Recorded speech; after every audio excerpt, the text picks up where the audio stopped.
pledge allegiance to the flag of the United States of America and to the republic for which it stands, one nation, under God, indivisible, with liberty and justice for all. Madam Secretary, would you take roll call, please? Mr. Anderson? Here. Mr. Jackson? Here. Mr. Kern? Here. Mr. Akmanowitz? Present. Ms. Weed? Present. Ms. Mitchell? Here. Mr. McCucci? Here. Mr. Diliberto? Here. And Mr. Klein. Here. Thank you. Announcements. There was an executive session before our meeting to discuss a legal matter. Okay. Next is the approval of the minutes. Do I have a motion to approve the minutes from the last meeting of August 23rd, 2018? I'll motion to approve those minutes. Mr. Akmanowitz, second. I'll second. Ms. Mitchell, discussion? No discussion? All in favor, say aye. Aye. Opposed? The motion passes unanimously. Okay, we're going to change the schedule up just a little bit. We have a very special guest with us tonight. And tonight, the Quakertown Community School District School Board is pleased to recognize Ms. Florence DePascal Bruno. She has a passion and a goal to complete her education at the Quakertown Community High School, which was preempted in the 10th grade by the need to take care for her ailing mother in the 1930s, along with her 5 brothers and their farm. The DePascal farm was located on approximately 70 acres at what is now the Pennsylvania Turnpike's Exchange at Route 663 and 476. Ms. DePascal grew up in an era when tumultuous times were prevalent in the United States, and her family persevered through the Great Depression. In 1950, the newly married to Joseph Bruno, the couple moved to Plymouth Meeting just after his release from the service so Joseph could work in his family's trucking business. They raised 2 daughters, and Florence worked for the Markle Corporation for 35 years. Florence is young at heart, mind, and body. She plays rummy, foursquare, and cornhole with her great-grandchildren. She never misses a sporting event for any of her grandchildren. Rarely she misses an Eagles, Phillies, or Sixers game on the TV. And how happy were you to see that Super Bowl? Go Eagles. She's talented in controlling her finances. She bakes, cooks, and dotes on her family to this day. It has been Florence's dream to graduate from high school, and we are happy tonight to help her earn recognition for her hard work.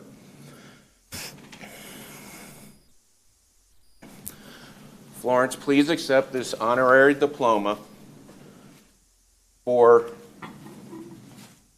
Quakertown Community School District's Board of Directors.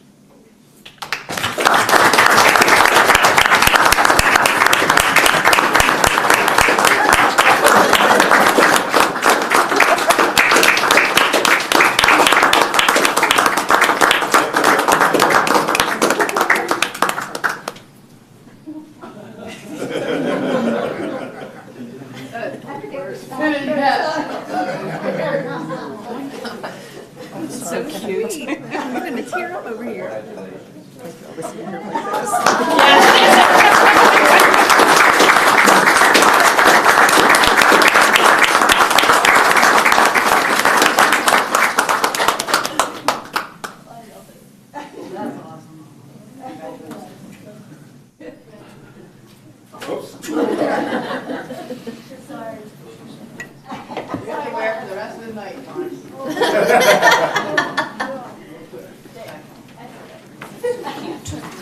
Those kids only got to wear it for like an hour. Let's see how long it goes. I want to see her throw it up in the ceiling.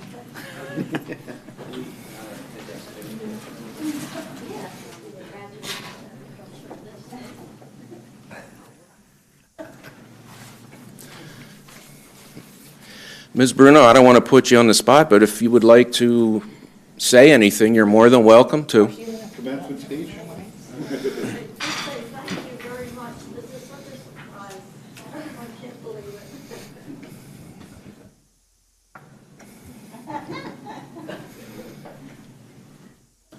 Congratulations. Thank you very much. Congratulations.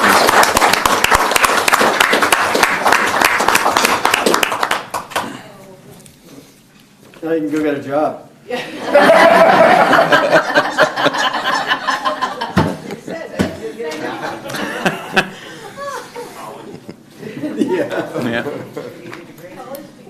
So what is the secret to looking so youthful? I just have to know. Italian. I am too, at least partially, so hopefully I'll inherit it. I guess you've seen a lot of changes over your many years, haven't you?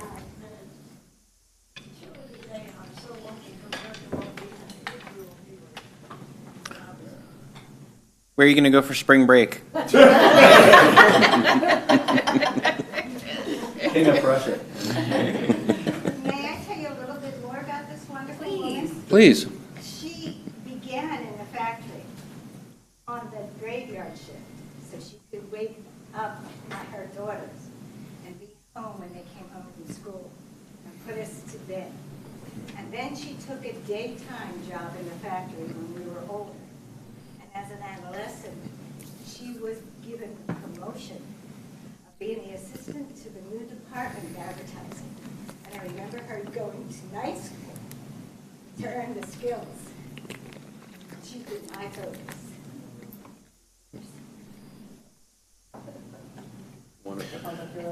Well, congratulations.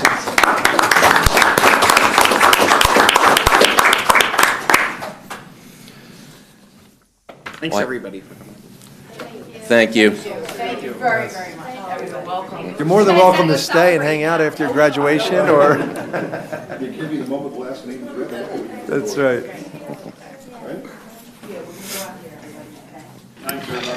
You're welcome.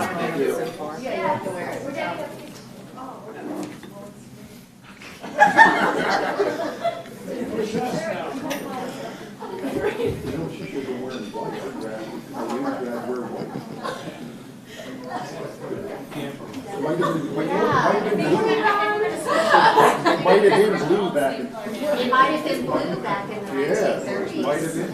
That's a long time. Thank you. Yes, Thank you. You're very welcome. We enjoyed it. Now the rest of the meeting's going to be kind of dull.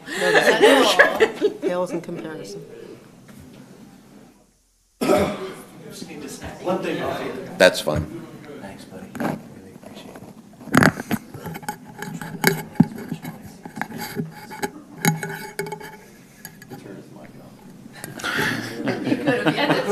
So are we going to see you on the 11 o'clock news? I guess. Okay. Thank you. Thank you for coming out. Did you get Steve's good side for the 11 o'clock news? I have no good side. Okay, I guess we need to move on with the meeting now. So, next is our general public comment, and I believe we have somebody in the audience that graciously agreed to wait until after Ms. Bruno's diploma presentation. Mr. Zabo, I understand you're wanting to address. Eric Zabo, Milford Township. I'm so glad we did that first. Mine isn't nearly as heartwarming as that. That was really fun. So I don't want to be the guy that comes up and complains all the time about the music program. And so I was really excited to come here for the first board meeting of the school year and thank you guys for what happened at the end of last year. And so I'll start there, and then I'm going to give you a little status update as to what's happened since then.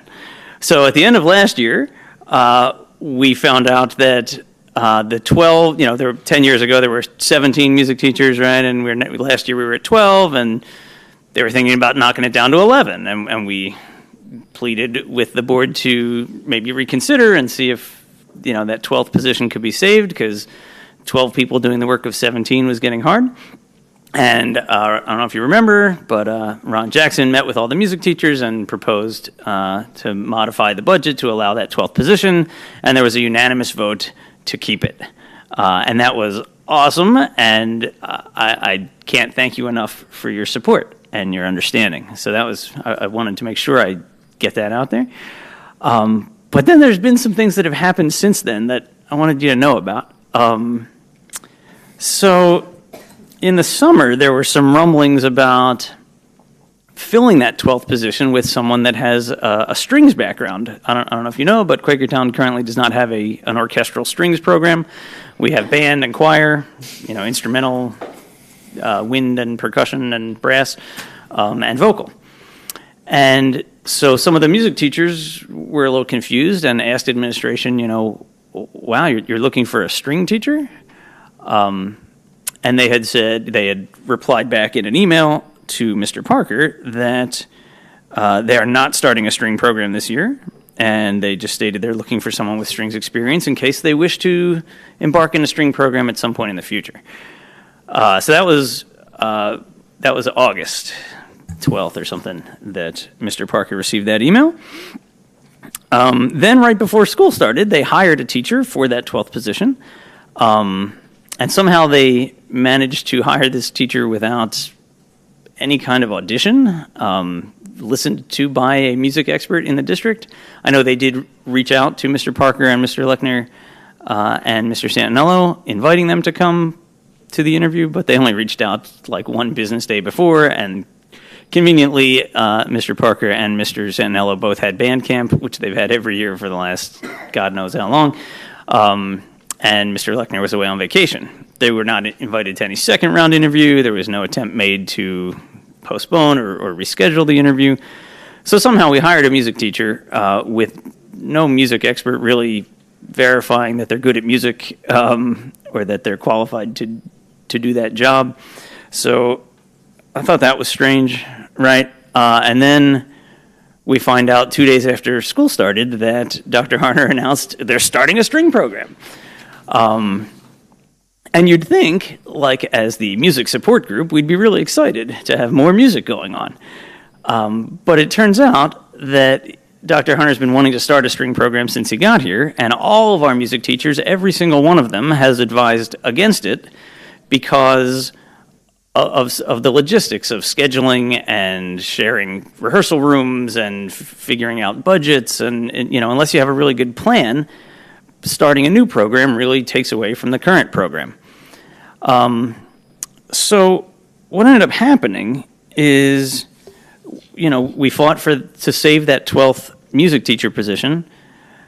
And although we have 12 now, we still are down to 11 doing the same work of the original 17. And now this 12th person is doing something new, that all of the experts in our entire district have advised against. I'm also concerned that this program really doesn't seem to have a plan. I haven't talked to any music teacher that was involved in or even aware of any kind of plan for success for a string program, right? There are financial considerations, there's scheduling and concert stuff, and there's rehearsals and kids' schedules, and who can take, can you be in band and orchestra, right? There's a ton of things to consider. And without any plan, really, to succeed, it seems like Dr. Harner just started this program. One of the other puzzling things is that he claimed that the school district is in financial duress and we need to close schools and furlough teachers and money's really a problem, and we don't have enough budget money to really sustain the programs that we're currently running.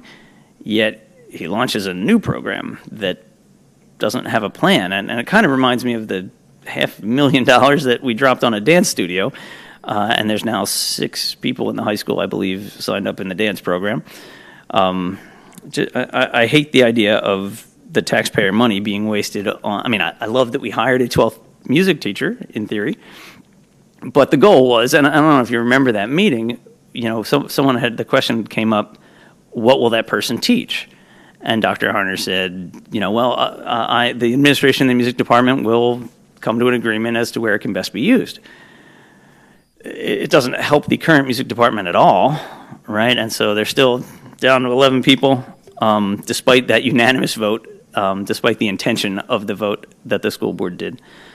And one of my biggest concerns, unfortunately, is we've got a group of dedicated music teachers who work like sick, outrageous hours after school, running marching bands and jazz bands and choirs and musicals and all kinds of things to enrich the kids' lives and provide educational opportunities that the 7.5-hour school day couldn't afford. And I know just from talking to them personally as friends, they feel, pretty disrespected by administration. They feel like their input isn't valued. They feel like not only were they not able to help hire a new candidate, they felt like they were kind of deliberately backdoored into this string program, and it was hidden from them. And I just fear that, these dedicated teachers are, if we continue to act like that, I can't imagine they're going to stick around that much longer, right? Like they'll just go find some other job, or they'll tune out and stop putting in the extra effort and work and providing the community with all the great things that they do. And if you look at the other school districts around, there is evidence to suggest that if you start a band program and an orchestra program at the same time, they kind of grow and flourish together, right? And they help each other.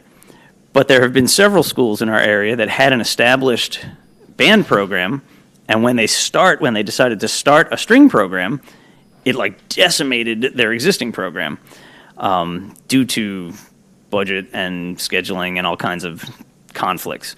So Lampeter Strasbourg, right in Lancaster, is a good example of that. They had a powerhouse band program. Their marching band won states 5 years ago. They started an orchestra program, and it's completely fallen apart. Their music program is almost non-existent at this point. I would really, we're blessed to have one of the very best music departments in the country for a high school group. Our kids make all national and all state band and choir constantly every year that they try out. We've got an extremely high number of kids that go on to pursue careers in music. And there's a very high percentage of kids in the high school who participate in band or choir. I think it's 20%, which is very, very high. It would be a shame for this program to take a hit because we're starting a shiny new toy program without the proper planning. So I know part of the agenda tonight is to accept the hiring of the new string teacher. I'd like to hope that maybe there's some way we can investigate this and come up with a plan before we hire a teacher to do something that I'm not sure is going to work, and that every music expert we have has advised against, or at least try to come up with some answers to some of the questions. Thank you. Thank you, Mr. Szabo. Ms. Edwards, would you have any comments based on what Mr. Szabo just said? Certainly.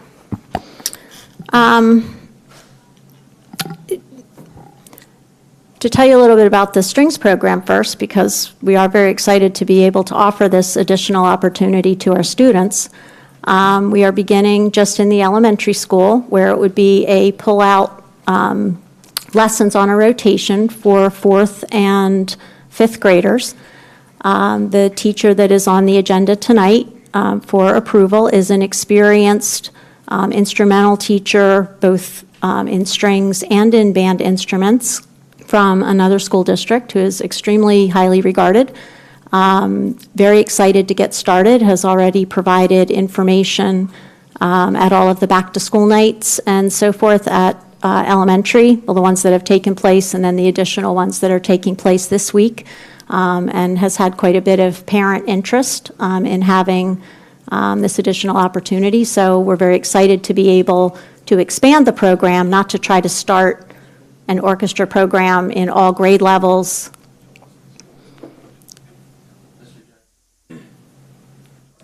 In all grade levels, all at once, but to begin to build a program starting at the elementary level, and then have it begin to build through the other grade levels as we move along.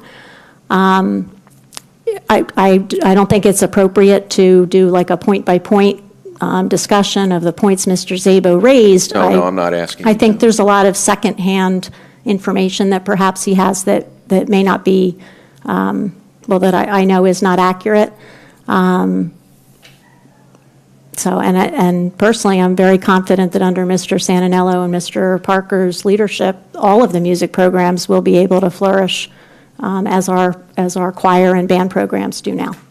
Okay. I have a, So can I ask, I mean, is it safe to assume that if the experts, I mean, are the experts, which we would consider the music instructive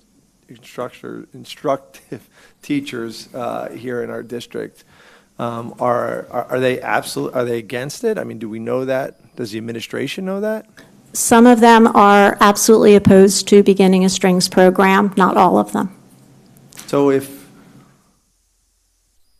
the experts are against it, why would we? So I guess my question is, I read back on the minutes from the meeting when we approved it, and the discussion was whether it was going to be band or chorus. I don't know that anybody knew that there would be a new program started in an already undereducated group, right? They had 17, they went down to 11. We put one back in and gave them 12. And all of a sudden, so instead of sticking with what we were doing, we then take the 12th person out and now start a whole nother program over here, which would seem to me that we would need to buy instruments for this and invest more money. I mean, We actually have a community partner who has volunteered to donate instruments so that we will not have that cost in the initial year. I mean, my main question is, it seems like, okay, we're already advertising this to the public that we're offering this program, and yet I think a lot of us sitting here are kind of shocked that we didn't even know that the program was going to be launching this year, and I hate being put in that position. And I think that there needs to be a communication, a bridge of communication. But would you say it's fair that there are a good amount of the leadership in the music program that are opposed to this? Yes. So then, not having their buy-in, why would we introduce something so quickly without, from my understanding, do we even have a curriculum for this? Why would we Yes, be we do. advertising that we are offering this program when we haven't even as a board discussed it? I'm not sure how to answer that question. So the board approved the position. I think the conversation at that meeting was that we were not sure what kind of assignment we were going to have for the 12th person because it was not needed in our view to staff the programs that we already But have. if they and- I don't mean to cut you off, I'm sorry. That's okay. But if they're expressing to you, the leadership in the music program, that they're already feeling overwhelmed, that they need that additional support person, if they've expressed that to you, if I'm them, I'm going to be very frustrated when that falls on deaf ears. And I think the big concern is, from what I've heard, is if we are already having a difficult time finding the funds, the time, the space for these teachers with the current programs, I just think starting a new program, especially when we don't have the buy-in of the leadership, especially, is it standard practice that they're in interviews, or is that not usually the case? Well, I did not want to get into a point-by-point rebuttal, but all of the music teachers were invited to participate in the interviews. Some had conflicts, some just elected not to participate. So, I guess, is that because they knew it was going to be a string? We actually posted, advertised for a wide variety in order to see what kind of candidates we would get that might or might not be able to do strings. So the posting and the advertising did not specifically target strings expertise. It was one of the things that we were looking at. We were fortunate to find a really high-quality teacher for whom that's the passion. And I don't think the issue is with this particular teacher at all. I mean, it sounds like she's wonderful. Or, is it not the case that if you're a music teacher and you teach strings, can you not teach anything else? No, you can. It's one K-12 certification actually allows you to teach any area of music. So then is the issue with the fact that we're starting a string? I think Eric feels that his departments are overextended as they are. Now we're starting another department. And I think he further feels, that department feels that, they weren't informed or their advice was asked on how they could be helped before a new department I gotta be honest with you, I has mean, been created. This is something this is not surprising to me anyway. I mean, this is something that we're hearing. We've heard it before.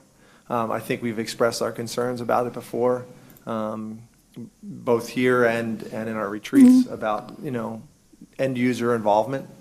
I don't believe the administration needed their input, for the record. Like, I don't think that. And we did meet. I'm not done. Yeah, I'm sorry.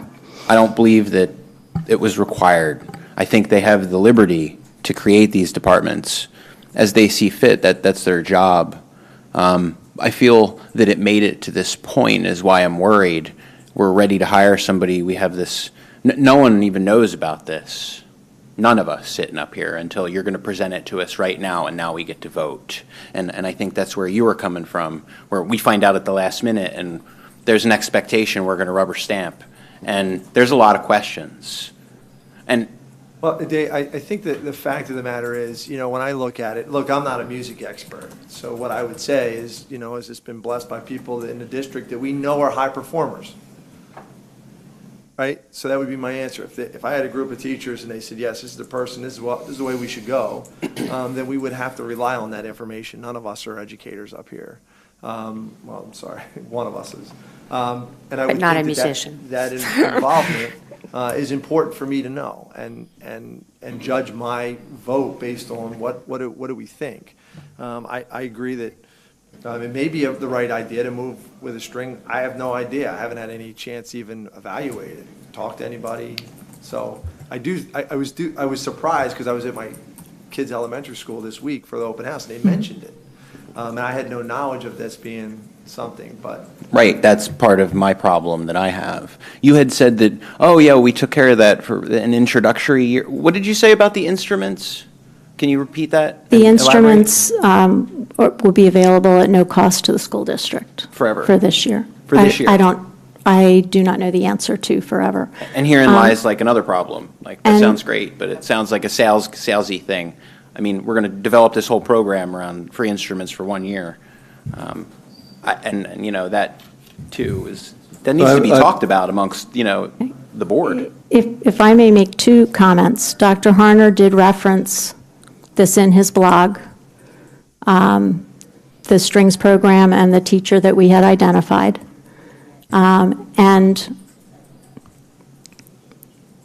we did actually meet with the music department this summer, and Dr. Hoffman and I spent multiple hours talking with them and hearing their point of view, and they were not all opposed to a strings program. Some were, but not all.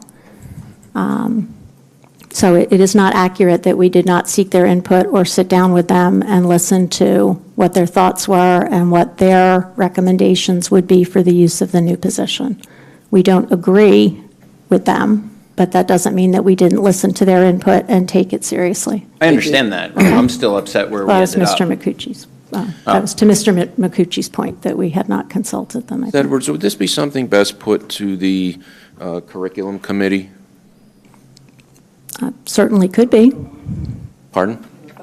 We're voting on Well, the you're teacher. hiring the teacher. The only thing you're voting on is hiring the teacher. But she has other experience too, correct? Did you not say that she has? Yes, music is a K-12 certificate. It's Right. not specific to strings, band, vocal. It's all one Expertise, certification. though, in strings? She has that expertise and that passion. Yeah, so then, I wouldn't want to just rubber stamp a teacher based on a previous assumption that we would have strings. If that's her passion, why would we put her in something else? I think it's difficult as leaders. Sometimes you're not always going to have agreement with your direct reports. That makes complete sense. But if you have an overwhelming, if anything I know about leadership is you get buy-in from your people. And it's doomed to fail already if you don't have that buy-in from the most tenured leaders within the music department. We have such an amazing music program here at this district. We do. We're known across the state. We win lots of awards. And I don't want to lose any of our good talent because, really? I guess I'm not sure how it No one leaves. impacts them. Let's talk after the board meeting. How many 'cause that's people not have ever true. left?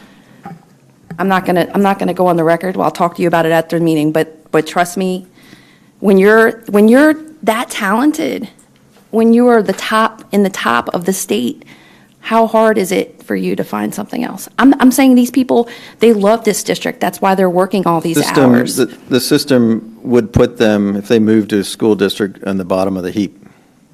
It's a wonderful system to keep people in place. So I'm not worried about people leaving. What I'm worried about is the board getting into the minutia of the administration. And I agree that this is diluting our best music program, so it seems on face maybe an odd thing to do. Number one, I would say if we're hiring for culture and she's a wonderful person, a wonderful teacher, highly skilled in band and strings, hire her. Who cares what happens this year? It's about the long term. So if we have disputes or want to have a different take for the which direction to go, we can have that argument the rest of the year. The board can figure out what pages of the math book the teachers should teach, and we can figure out what stanzas they should play. You'd rather get it started, not knowing for sure. I'm not saying get it started, rather hire the person who has the skills to be able to teach. Why? Why couldn't we just wait? Because our to job hold- here is to educate kids. Our job is not necessarily to, it's obvious that the folks who love the band are going to want to have more people on the band. I want people on my team and my company all the time, and they kind of make fun of me, like, no, you can't have that new hire, John. Why not? I want to get bigger. I want to, make my turf bigger. So I understand, and I also agree that it does seem like dilution, but I don't think it's necessary that we get that caught up in the weeds here. I don't think it's committing some horrible failure of decision-making to hire. Would you think that if 3 years from now our music program started to fall apart, would you look back and think, you know what, maybe I shouldn't have made that decision. I should have really looked at the details. Well, it's easy to play that game. What if we decide in a year that... You don't have to make the decision is all I'm saying. We all don't. right, then let's not hire anybody. No, it's not that we won't hire anybody. It's that we make sure that we're making the right hiring decision that's going to give us the best experience for our music program. How are you going to measure the future? Well, first of all, you can consult with the experts who actually understand the ins and outs of the program. Well, the experts, quote unquote, I don't need to consult with them. I know that they want the band teacher. And the point here is if it's a good teacher that can teach K through 12, has strings, could go into the band, what's wrong with hiring the teacher? We're not committing to some insane... I'll be honest with you, I'm not, that's why I asked the question. Is she are they able to educate on other things? Right. Is the issue the strings, or is the issue who we hired? But I do have a little bit of concern with the fact that we're starting a new program. I mean, in a year where we were worried gravely about budgets, and I keep going back to this, starting these new programs, I mean, you want to almost take a deep breath and just kind of maintain for a year. I think we were generous in putting it back. I was surprised to hear that we were starting a string. The fact of the matter is, if it's not costing us anything, maybe that's an okay thing. Maybe there's going to be a demand in the future for strings. I have no idea. Or maybe we change our mind and reposition the person. The point is, it's not a sentence for life, and we can have these discussions, but we can't if we don't have good quality teachers here. A quick summary, one thing of my conversations, I mean, of the people who were up here on the board, you talk about consulting with the experts. I did that. Mr. Zabo related to that. I spoke to the elementary music education teachers. I spoke to the middle school educational teachers. I spoke to the high school education teachers. I spoke to all one of them. You know what they all said? They all said they wanted something different. Every level. Really? Wanted something completely different. okay? So that you're Which is, saying- wait, hang on a second, which is why the motion I made, if you recall, was to simply put back a staff member Yeah. and let the administration and the teachers, and you could debate how that happened, but that was the recommendation that this board made, was to put back the budgetary item for a staff member. Now, there's a lot of discussion right now about the strings program. I'll let that lie. But this individual is also educated and certified to teach band in general, and music in general. We have money budgeted for a staff member. The strings program, I don't even think we have a curriculum established for strings yet, do we? The same music company that we have our schedules has the program. It's really a method book more than a curriculum. We look for an instrumental. Is there classes in strings scheduled to begin this year? Yes. Okay, so, okay, right, my point is, I'm not going to get into the minutiae right here, but my point is simply, we needed a staff member, we got the staff member. What? How, Mr. Kern alluded to, my other big concern is, needs to be discussion, not now, but in our retreat, as to what this board, how detailed oriented is this board going to get into and direct the administration? This level of input from the board seems a little far-reaching for what we are tasked to do in directing them how to use a staff member. I'm just saying that. I would normally agree with you, and I don't think we don't pick apart everything, right? We don't. But I'm also not comfortable rubber stamping something when I've heard personally from some of the music leadership the same thing that Mr. Szabo is mentioning. And I can say with a matter of fact, some of the most respected leaders in our music department oppose this. And so that has me a little bit on, I'm just cautious. It's interesting to hear your perspective that you're saying some of them are telling you they are supportive of this. Mrs. Edwards, I didn't speak to that. Ms. Edwards said that. I haven't spoken to that issue. Okay, I just wanted to clarify that. When you had your meeting with them, Like last year. No, I said I spoke to them, and they all had a different opinion as to what that staff member should be. That's the only thing I said. As far as who supports what, Ms. Edwards said some support, some do not. I did not speak to that. I can say I've had people reach out to me and I know that they are not supportive, and otherwise I probably wouldn't be pushing back as much, because it does matter to me what they think. And I want our program to be successful, and that's ultimately. When will we be discussing this program in depth during this We're meeting? supposed to vote tonight. I know, but Yeah. when is that supposed to come out? This is still open comment. The so- vote We're is not to voting. hire the teacher. I was just going to say, There we're not, isn't a vote on a program because it's an extension of the instrumental program that already exists. So essentially, we're adding a different set of instruments to the elementary instrumental music program. Can I ask Mr. Szabo a question? Am I allowed to do that? I'm a former music geek from another state, but we had a wonderful orchestra, same idea. So what is the concern or what is the problem? We were a full orchestra. I grew up with that. I was used to that. And I played the flute. I was not in a band. I was in an orchestra. I think it's a great idea, and I think it opens a whole new world to students. I don't think anybody's opposed to the idea of an orchestra, right? I think the opposition is there doesn't seem to be a plan of how to build a successful orchestra. There certainly is a plan. There certainly is a plan. So it doesn't seem like any of the music teachers that would need to support that plan have had either have any knowledge of it or have had any input into it, or it just seems like.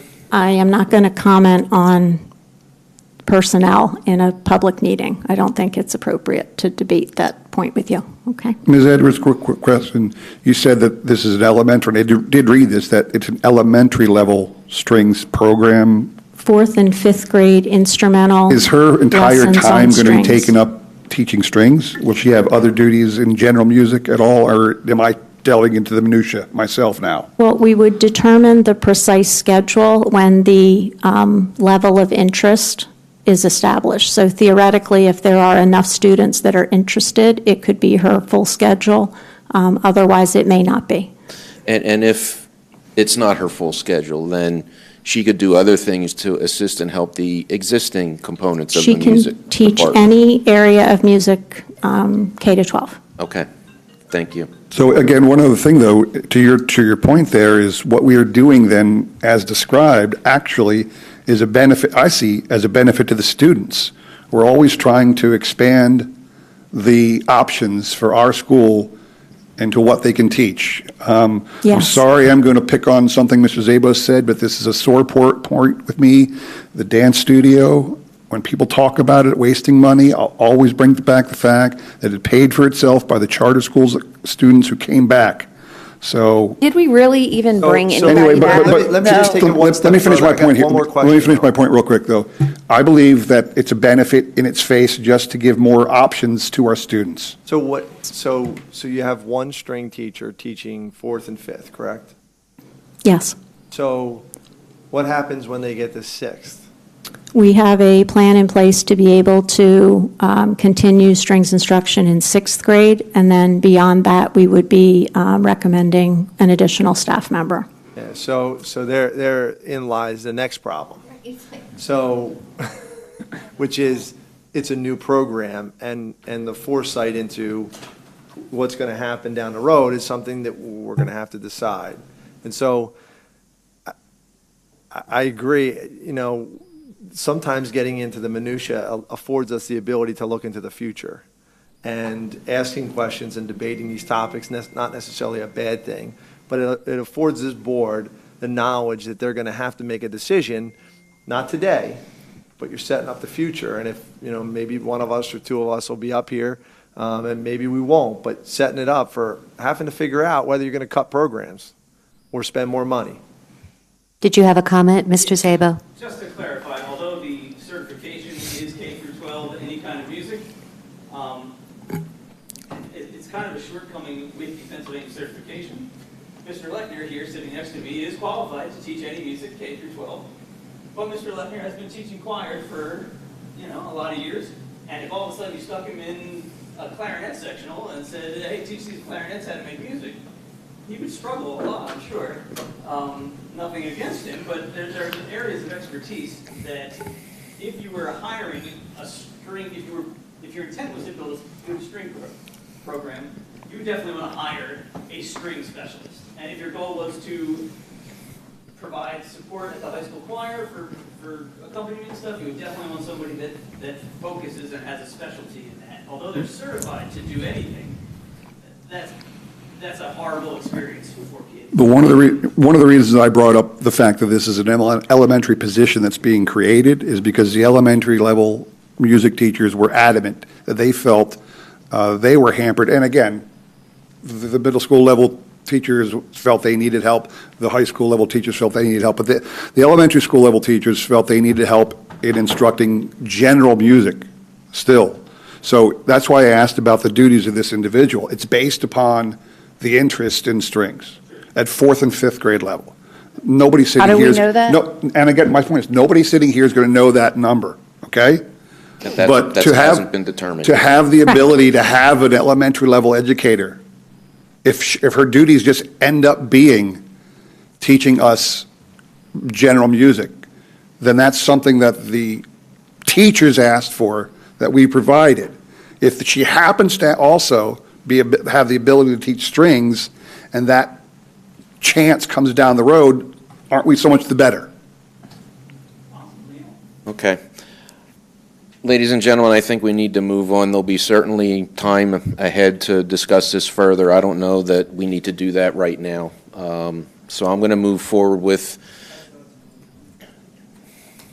the next portion of the meeting now, which is the superintendent report. Ms. Edwards? Okay, well, I want to point out that we have already exceeded 22 minutes, which is Yes, very disappointing. Your record is not going to be broken tonight. No, I'm afraid not. But the superintendent's report, or the assistant superintendent sitting in for the superintendent's report, will be very brief. I just wanted to call attention to two district-wide community committees that will begin their meetings in the next couple of weeks. The first is the Community Safety Committee, and we had 18 parents that indicated an interest in serving on that committee. Diane Ricino, who is a Trumbowersville parent, has volunteered to chair that committee, which was very exciting. And the first meeting is next Thursday, beginning at 6:30. And the committee's purpose, at least the draft purpose that we will be working on next week, is with a focus on prevention of school violence, to examine best practices in school safety and current practices in QCSD, to identify opportunities for improvement, and to recommend future actions to the Board of School Directors. So that is the draft kind of charge to the committee that we would be working with. If anyone has any objections to anything in that, then you certainly should let me know so that I counsel the committee appropriately as they find, kind of refine their role. So that's one committee. And then the other committee that will be meeting shortly is the Diversity Steering Committee. And the first meeting for that is on Monday, September 24th. And that is a continuation of our Welcome Workplace work that we've been doing with the Pearl Buck Foundation. And so one of the next stages in this year of our work in that is to develop a community diversity steering committee to, again, make some recommendations about what we should be doing going forward. So that we can, Dr. 6 o'clock? 6:30. Okay, 6:30 on the 24th. So both meetings begin at 6:30. They're both here in the community room. Is that on, can you find that information on the website? I don't know. I'll have to check. I don't know if Heidi put those dates up on the website yet or not, but if not, we'll make sure they get up there. One question, if I may, for Of course. actually for both committees, how are the participants selected, and do they come from all of our schools? I will answer for the Community Safety Committee, and then I'll ask Dr. Hoffman to answer for the Diversity Committee because she is the liaison to that work. We extended the invitation to all parents, and we asked any parent that was interested to let their principal know, and then the principals added them to a master list. So everyone who indicated an interest has been included. Okay. I was afraid if we had like 90 people that might get unmanageable and we'd have to figure out what to do about that. But we have 18. We have a recent graduate. In fact, I think I saw Leo here tonight. So he also volunteered to serve on the committee. So we have a recent graduate and parents from all levels. I'm not sure if we hit every single building, but definitely from all levels. Okay, great. Okay. Thank you. All right, welcome. Dr. Hoffman? Sure. So at the recommendation of Pearl Buck, who's going to help us facilitate these meetings, we're going to have our first meeting be open to anyone from the community that would like to attend. And at that meeting, we'll be explaining what we hope to accomplish in the other sessions and allow people to then form the committee from that first meeting. So we felt as though there might not be enough information out to the public for them to decide whether or not they would want to be on a committee such as this. We have to kind of explain which things they would be able to have some oversight over and which things were maybe bound by law not to be able to do or share. So once we get some of that background information out on the 24th, then we'll be asking, and you don't have to come to the meeting on the 24th to be a part of the committee, but it's more of an informational session, Okay. and then we'll be allowing participants to come from that. And should we be so fortunate to have a very large number of people that would like to attend, we'll be breaking up into smaller committees, maybe some that would like to work more on community-focused issues or school-based issues, and kind of go from there. Will there be a representative from Pearl Buck there? Yes. So as of right now, Laura Lomax is coming to the first meeting, and there are a couple other people that work with her that are willing to come as well if we need to break into smaller groups once we see how many people are interested. But they are going to facilitate it as part of our work with them. Great, thank you. Yep. Ms. Edwards, would you do me a favor and just send a email out to all the board members just with the dates and the times and the locations of both of those meetings, so I know I'm going to forget it when I walk out. I would be happy to do that. In fact, I will do that during the meeting. Okay. Okay? You are so efficient. Thank you. Thank you. Okay. Is That the end of your report? That concludes the superintendent's report. Yes, sir. Thank you very much. And this brings us to the student representative report, and I'm happy to introduce Elizabeth Masiri. Hello, my name is Elizabeth Masiri. I am currently a senior at the high school, and I am enrolled in the Medical Career Pathways program for this upcoming school year. A trending topic in the minds of the senior class is college. Personally, I am in the process of applying to the United States Military Academy at West Point. I've had a strong desire to serve since I was very young, and I knew my freshman year that the next few years of my life were going to be imperative in, getting this appointment to this prestigious institution.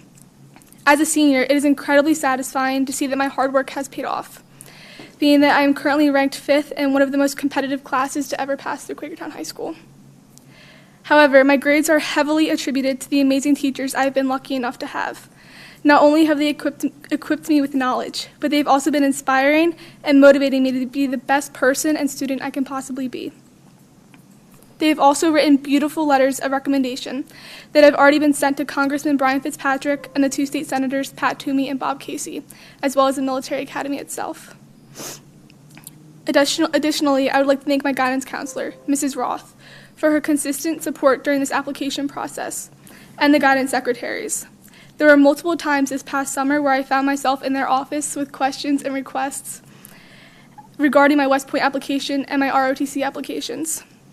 And each and every time they assisted me with a smile. I am just one senior, but there are numerous others with dreams just as great as mine, and the wonderful staff at Quakertown make stressful times in our lives exciting. To continue, I am currently a captain on the high school girls varsity soccer team. On behalf of the team, we have been working extremely hard this past month to prepare ourselves for the opponents we are facing in this upcoming season. The football team is undefeated with a 3-0 record. High school football games give students of all backgrounds, whether that be other sports, band, choir, etc., to join together in one area for the night and bond. The student section leaders are doing an amazing job keeping us engaged, and the section is consistently flooded with cheering Panthers. Since school has recently kicked off, students have not yet committed to clubs, such as Key Clubs and Best Buddies, but I expect great turnouts for these types of activities. A new addition to the high school is the Panther Cafe, which is open throughout the entire school day, offering snacks, beverages, and coffee to keep us energized. Personally, I have taken advantage of the coffee, and I know numerous others are excited about this privilege. I'd like to conclude by saying the class of 2019 is beginning this year with a positive outlook and intentions of leaving a legacy of school pride and spirit. Thank you very much. You do know that the superintendent, I think, has a little bit of history at West Point, Just a right? little bit. Have you had a chance to discuss that with him yet? Full meetings with Dr. Harner, yes. Oh my gosh. Can I ask two quick questions? Being the student rep, I want to poll the students, so to speak. Are students also being advised that going direct to the workforce is a good thing to consider, as opposed to just being thrown college as the goal? Yeah, of course. Actually, today in our English classes, some of the guidance counselors came around and explained to us, the whole process of the college applications, but they also always mentioned the trade schools and going directly into the workforce as well as going directly into the military. I will say, if you're not currently at the tech school, you're not really pushed as much to go directly into a trade, and you are pushed to go to college. But they're so helpful with all of that, and they do explain to us the options we have, and give us these opportunities. But I will say that they do tend to push towards students going to college. So. And is there an overwhelming or a burdensome push to take more AP courses than one can handle? I feel like a lot of that is students trying to keep up with their peers and the other students. I know that as a junior last year, I took 5 AP classes, and it was a very tough year for me, but I ended up with straight A's because I can handle it. But there were a bunch of students that took that burden upon themselves because so-and-so was doing it, and a lot of their peers were doing it, and they couldn't handle it.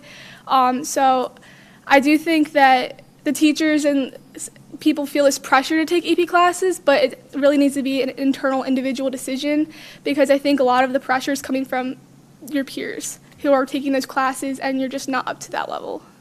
Is it really a decision, or when you get your roster, have you found out, oh, look, I got upgraded to a class I didn't ask to be in, like another AP class, like a fourth one? It's definitely a decision that you make with your guidance counselor. Actually, you always go in at the end of each school year, and they show you your schedule and ask if you want to make any changes to that, and they really do discuss with you if you are ready to take this particular class. And, you know, even if you are in an AP class, let's say you took AP English Language and Composition as a junior, you have the option to take an honors as a senior. You don't have to go into another AP class if you couldn't handle it.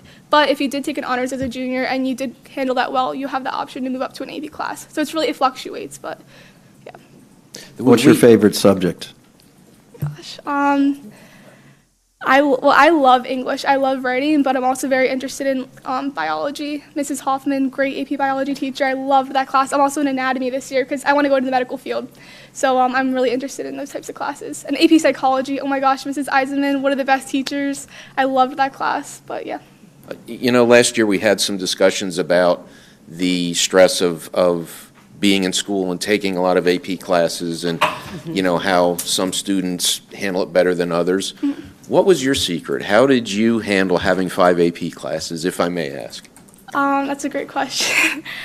It was Was it the soccer? I mean, yeah, I did. I also played varsity soccer last year. I'm also in Civil Air Patrol, so I have Tuesday night meetings, and I had a job last year. I was also an officer of Key Club and NHS. Like, I don't even know how I handled all of that. It was a crazy year, but definitely time management and making sure that I got all my work done on time. You know, I planned everything out, and as soon as I got assignments, I tried my best to get them done right away because I knew that I would have, you know, a busy week or a busy weekend coming up. So time management, that's a key, especially with your schedule. Yeah. Well, thank you so very much. Thank you. Good luck. Thank you. Okay, on to the standing committee reports. First up is the policy committee report. Mrs. Weed. We don't have anything to report tonight, but we are looking at the volunteer policies, and we will be reporting on that at our next meeting. Thank you. Is that's going to include the whole TB test and all that, right? Yes. Yes, good. Okay. Next is the finance committee. Mr. Micucci. No, we didn't have a meeting. We have a meeting coming up 27th. on the 27th. So it'll be our first meeting of this school year. Slacker. You tell me this is normal. Okay. Next would I'm be an expert. Next would be the facilities committee. Ms. Mitchell. Okay, it's a lot to cover, as always, so please bear with me as I get through this. So we talked about keeping Tohickon Valley in operational shape for, as you all know, we voted to move the kids from Nidec during the construction, and Mr. Harper said that he has developed a plan so that we can assure everything will be workable in order to get up to speed in the 2019-20 school year. Both the committee and the school board directed the facilities committee department to explore options for a new band tower. We are going to move forward with pouring concrete for the base of the structure so that when we do decide to move forward with a band tower structure, it's going to make it that much easier to go ahead and get that up and going. They are somewhat expensive. I think we initially thought it would be somewhere in the ballpark of 25 grand, right? And while there are some that are that expensive or on the more inexpensive side, there are some safety concerns that we have. The one that I believe Quimpo is also, they're in agreement with us that would be the best option. It costs around $41,000, so it is a little bit expensive. It's the same, apparently same tower that CB East has, and an idea that we're just floating around was that the way that they went about this was their Quimpo, I guess their equivalent, put up $15,000 towards the purchase of the band tower, and the district put up the rest. So okay, Eric, I think that means you have to do more bake sales. So I believe we're in discussion to see what they would be willing to match on that. So that there's going to be obviously more to come. I know that it just seems like all around it seems like a lot of money, $15,000 to raise from their side. Is there a way they can get sponsors to help offset some of that, maybe? We're I don't we're know. gonna, yeah, I think we should explore options well, right. Well, right. I know what you're saying. So you'll be happy to hear that we are moving forward to have a 6-year capital maintenance plan. And Dewey Engineering, we asked them to prepare a proposal from the facilities group study and combine that with an analysis of their own for a 6-year capital maintenance plan for our district. So this is definitely long overdue. The way that we're going to approach this plan will include cost timelines and will prioritize the projects that we feel need the most attention first. And I think there's a cost associated with putting together that plan. Is that right, Zach? Correct. So what they're going to be doing is putting together a proposal for the Facilities Committee to review. Obviously, cost will be a factor, and then the Facilities Committee will make a recommendation to the full board, probably the second meeting in October, I would expect. Great. First, to look at something to move forward with. So I just wanted to make sure everybody knows there is a cost associated with this consultation. Can I ask you a quick question on that? I mean, the big report that we did 2 years ago, every time we've been going out to budget and facilities projects have been talked about, I've seen itemized things included from that report where we said we're doing this because it's on that list, we're doing this because it's on that list. Why are we revisiting the list again and spending however many dollars to come up with a new list? I haven't seen the list as detailed as this list. You want to share more? So the projects from the Schrader study were all the projects that were listed as poor. Assuming we get through the rest of them this year, that's part of this year's capital maintenance. We addressed all the items from, I think it was 2 or 3 years ago now, that were identified as poor. So now we're putting together a new list. This one is a little more detailed, a little more actionable. Actually has a prioritized, I think it's a 1 to 10 scale. They have a weight structure of how they prioritize as well, which I'm not sure was done before. Correct. So it's taking the Schrader study and beefing it up a little bit into more of an actionable plan for the next 6 years. So, for example, we addressed all the poor. The next is the fair. How do we know what is what's fair? There's yeah. a lot of levels of fair. Correct. Okay, so the this Schrader is study just had a general list, what was poor, what was fair. You're taking that list and quantifying it much into more. 6. It'll be much more All right. detailed for the Schrader facilities Group was a department. snapshot of that time. What this does, it looks out into the future. And I think they also do their own analysis, and they are including safety into this study as well, which I thought was great. Yeah, so I think what we're trying to do, just to let everybody know, is prevent, from, this getting slapped with this $1.5 million worth of capital at the end of the year, the beginning of next year, and saying, when's it end? What's next? So to try to have a plan, a replacement strategy, and go from there. And so, we think it's all right. I'd be interested to see what the cost is, though, at the end of it. My only question would be why a 6-year horizon? I'm always leery of long-term horizons, or rather appropriate horizons. Well, it costs more money to be like a 100-year plan, okay, It's a rolling 6 year, so every year it's looking 6 years out. I think, if I recall from the meeting, when you get beyond that, there's, you're really looking at things that may or may not ever come to pass. And why spend time on that? 6 years was a good. Foresight, right? Yeah. Good questions. And we like the number 6 better than 7. Or 5. Got to be an even 6. All right, so thanks for those questions. Now, we also reviewed our policy on facilities rental agreements to make sure that our rates were not cost prohibitive and attracting additional entities to rent these facilities. The district sits between major cities and suburbs, so we feel like it's a really attractive place to rent out our facilities. And in some cases, to my surprise, we actually don't charge rental fees to certain organizations. So for instance, there are private schools who can utilize our facilities at no cost. Part of me was like, well, they're hang taxpayers. On, they're taxpayers. I know. I am getting there. I shouldn't have been excluded from the use of property I helped fund just because I went to Quaker school. Talked about that. Thank you. Defended it for you. That's true. We did talk about that.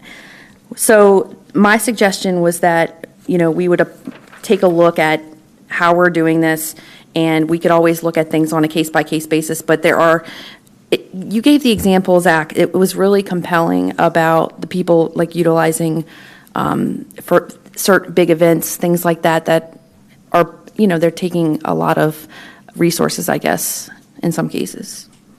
So one of the examples we talked about is if you're a nonprofit entity in the district, you can rent out our facilities. There's nothing that really prevents you from then renting it out to somebody else and making money off of it.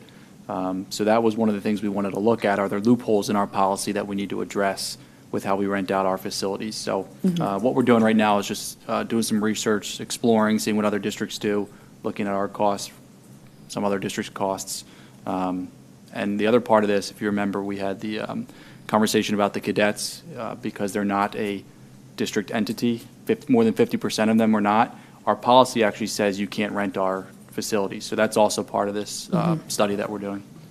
Do we have like a catalog of what's rentable, what the costs are, in case someone comes and says, hey, we want to have an event, and because I couldn't find anything online regarding that. Yes, it's in our policy, and then if you go to the bottom of the policy, there's an administrative regulation which lists all the different venues and what our prices are. That's also part of what we're looking at, because we have noticed that on average we're 25 to 50% higher than the surrounding districts. So we want to make sure we're competitive, but we don't want to price ourselves out either. So for the record, like organization was to come to us like the Boys and Girls Club and say, hey, we want to use the football stadium. And in turn, they're going to have a Boys and Girls Club football game and sell tickets at $5 a piece. Is that the sort of thing that you were referring to earlier on when you said they could charge admission or something to that effect? Correct. Yeah. Okay.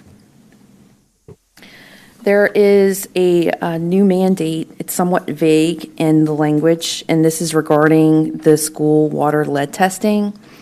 The Pennsylvania School Code was amended to include that a mandatory requirement that schools test for lead in the water.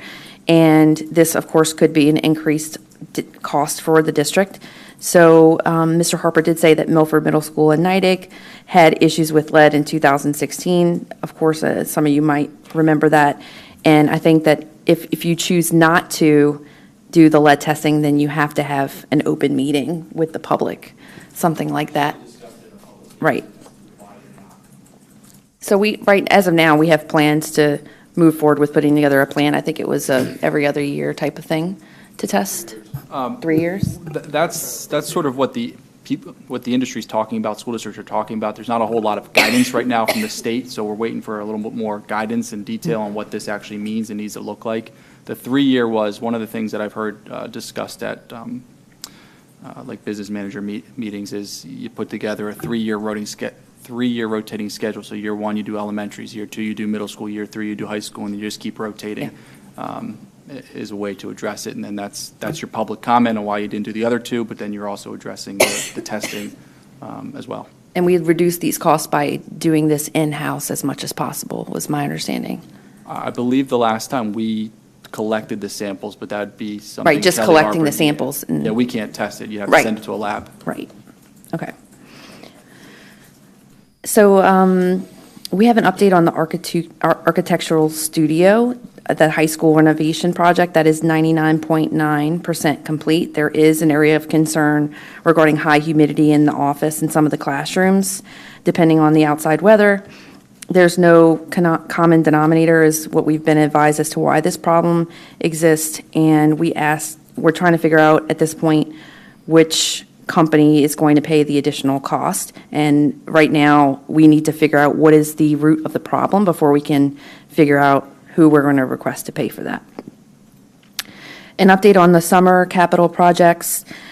Majority of those are completed. The parking lot paving at the 6th grade center, the restrooms at Richland Elementary, roof replacement at Trumbowersville Elementary, and the HVAC controls at POF all went well. They're over, 95%, I would say complete, most of them even much further along. And we're really excited that these actually were done on time because, from my understanding, a lot of these district contracted custodians worked on Labor Day weekend to make sure that the Richland restrooms were cleaned and ready for the first day of school. So we really appreciate the extra hard work that they put into that.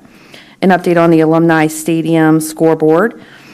The committee, we were informed that the 4 potential advertising anchors have verbally expressed interest in becoming sponsors, and those include Chartwell's Dominic's and St. Luke's Hospital. So we're happy that we're going to get some additional funding to help us cover costs for that for the district. And the teachers and football coach mentioned that it identified a potential sponsors, so we're happy they helped us out with that. And should a new scoreboard be purchased, the current alumni field scoreboard would be moved to the turf field behind the high school, and the goal would be to raise enough funds to cover a 5-year period to finance the new scoreboard. Update on the new sports complex. It's getting rave reviews. There are a couple of, little problems that we're seeing. So an example was that if you're playing soccer and you, or I don't know which sport it was, that the fences are not. Field hockey, that's right. That they're not quite all the way down to the ground, so it just slips right through the fence. So just like little minor things, there's not enough, there's like one porta potty, and apparently they only change that out once a week, and so we're taking a look at how can we maybe just, and they're inexpensive, so maybe just rent an additional one, so we're looking to accommodate for that. An update on the sale of properties, and I kind of wanted to get some, input and feedback from the rest of the group. We are moving forward we're getting closer, I should say, to an agreement with Faith Christian Academy of the sale of Milford and Tewicken Valley. And, my understanding the last time we had this conversation was that we were going to explore it, and I know we're getting closer. I still just personally have a problem with, it feels like we're not getting a whole lot for those properties, $2 million for 2 properties. I would second that, actually. On that point, if I may, Zach, can you explain that we're kind of bound a little bit with how much we can get for those properties? Can you explain that, please? Sure. So we're required to get 2 appraisals, and those 2 appraisals are what you use determine whether or not the offers are fair. So we did get the 2 appraisals, and we did get a letter of intent from Faith Christian that they want to buy both buildings. St. Luke's submitted a letter of intent to just buy Tewicken Valley, so 1 building. The appraisals that were done aren't exactly in line with each other, so the way we looked at it was sort of a balance between the 2. So, for example, one appraiser had Tewicken Valley at $900,000, the other had $1.3 million. The offer's $1.1. So that's just an example. They have access to the appraisals, by the way. I didn't know that. So the appraisals are subject to right to know, so they are able to get those and take a look at those.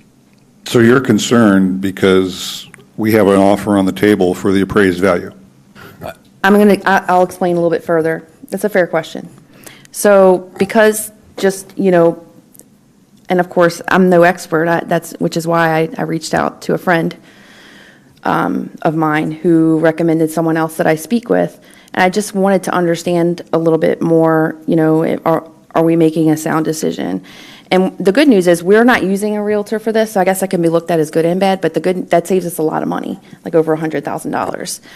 The bad news is that when I spoke with him today, he did confirm. He said, look, these can be very difficult to sell. He's like, I'm not going to lie to you, but the appraisals in those type of buildings can range like out of this world, and that it doesn't necessarily explain the market value.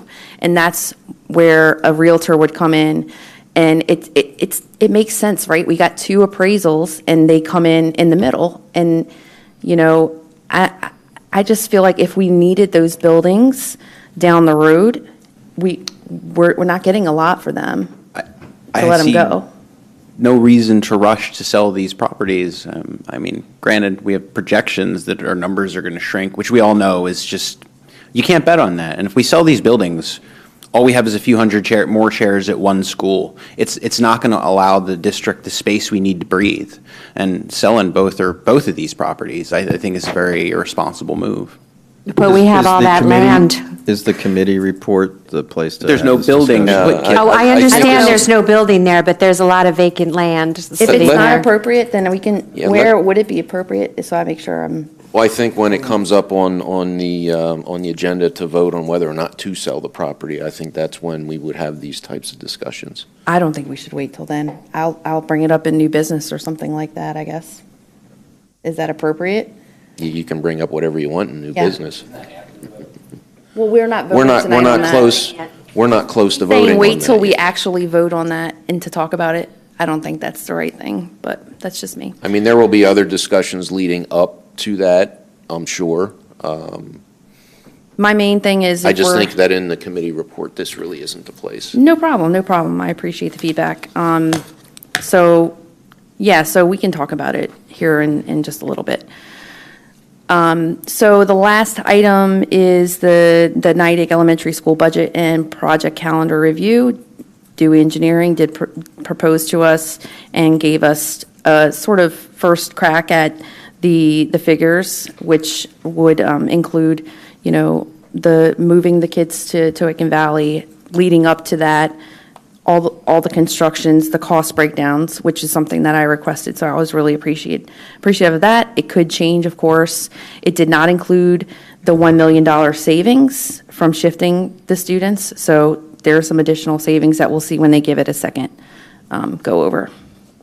And that will be presented later in the fall. And Anything else to it's add? steep. It is, yeah, I mean, It's a big number, guys. I'm definitely, I have some Heart attack. concerns about that. Yeah. I still say we don't need A rating. We can just do like B or C work is good enough. What we're trying for, man. We would pop up tents or something. We're going to be at it. Anything else to add? No? Okay, that's. And just to be clear, I'm not trying to stop any discussion about the selling of the properties. I just, technically, in the committee report, that's not the time. That's all I was saying. No, and I appreciate it. I'm still learning, so I don't know That's fine. when it's best appropriate to talk That's about it. okay. That's okay. Doesn't it feel a little weird, though, when you are talking about it right now, and then you wait all this time and bring it back up again? I guess that just, but I want to make sure I'm doing it right. Yeah. Thanks. Okay, moving on. We would normally do 3 committee reports chaired by Mr. Jackson, but I'm banning him from talking about them tonight. No, there's nothing to report, so Mr. Jackson asked that they not be sent his way. So we'll move on to the Education Curriculum Committee. Mr. Anderson? Our meeting was canceled, so I have no report. Okay. I like that.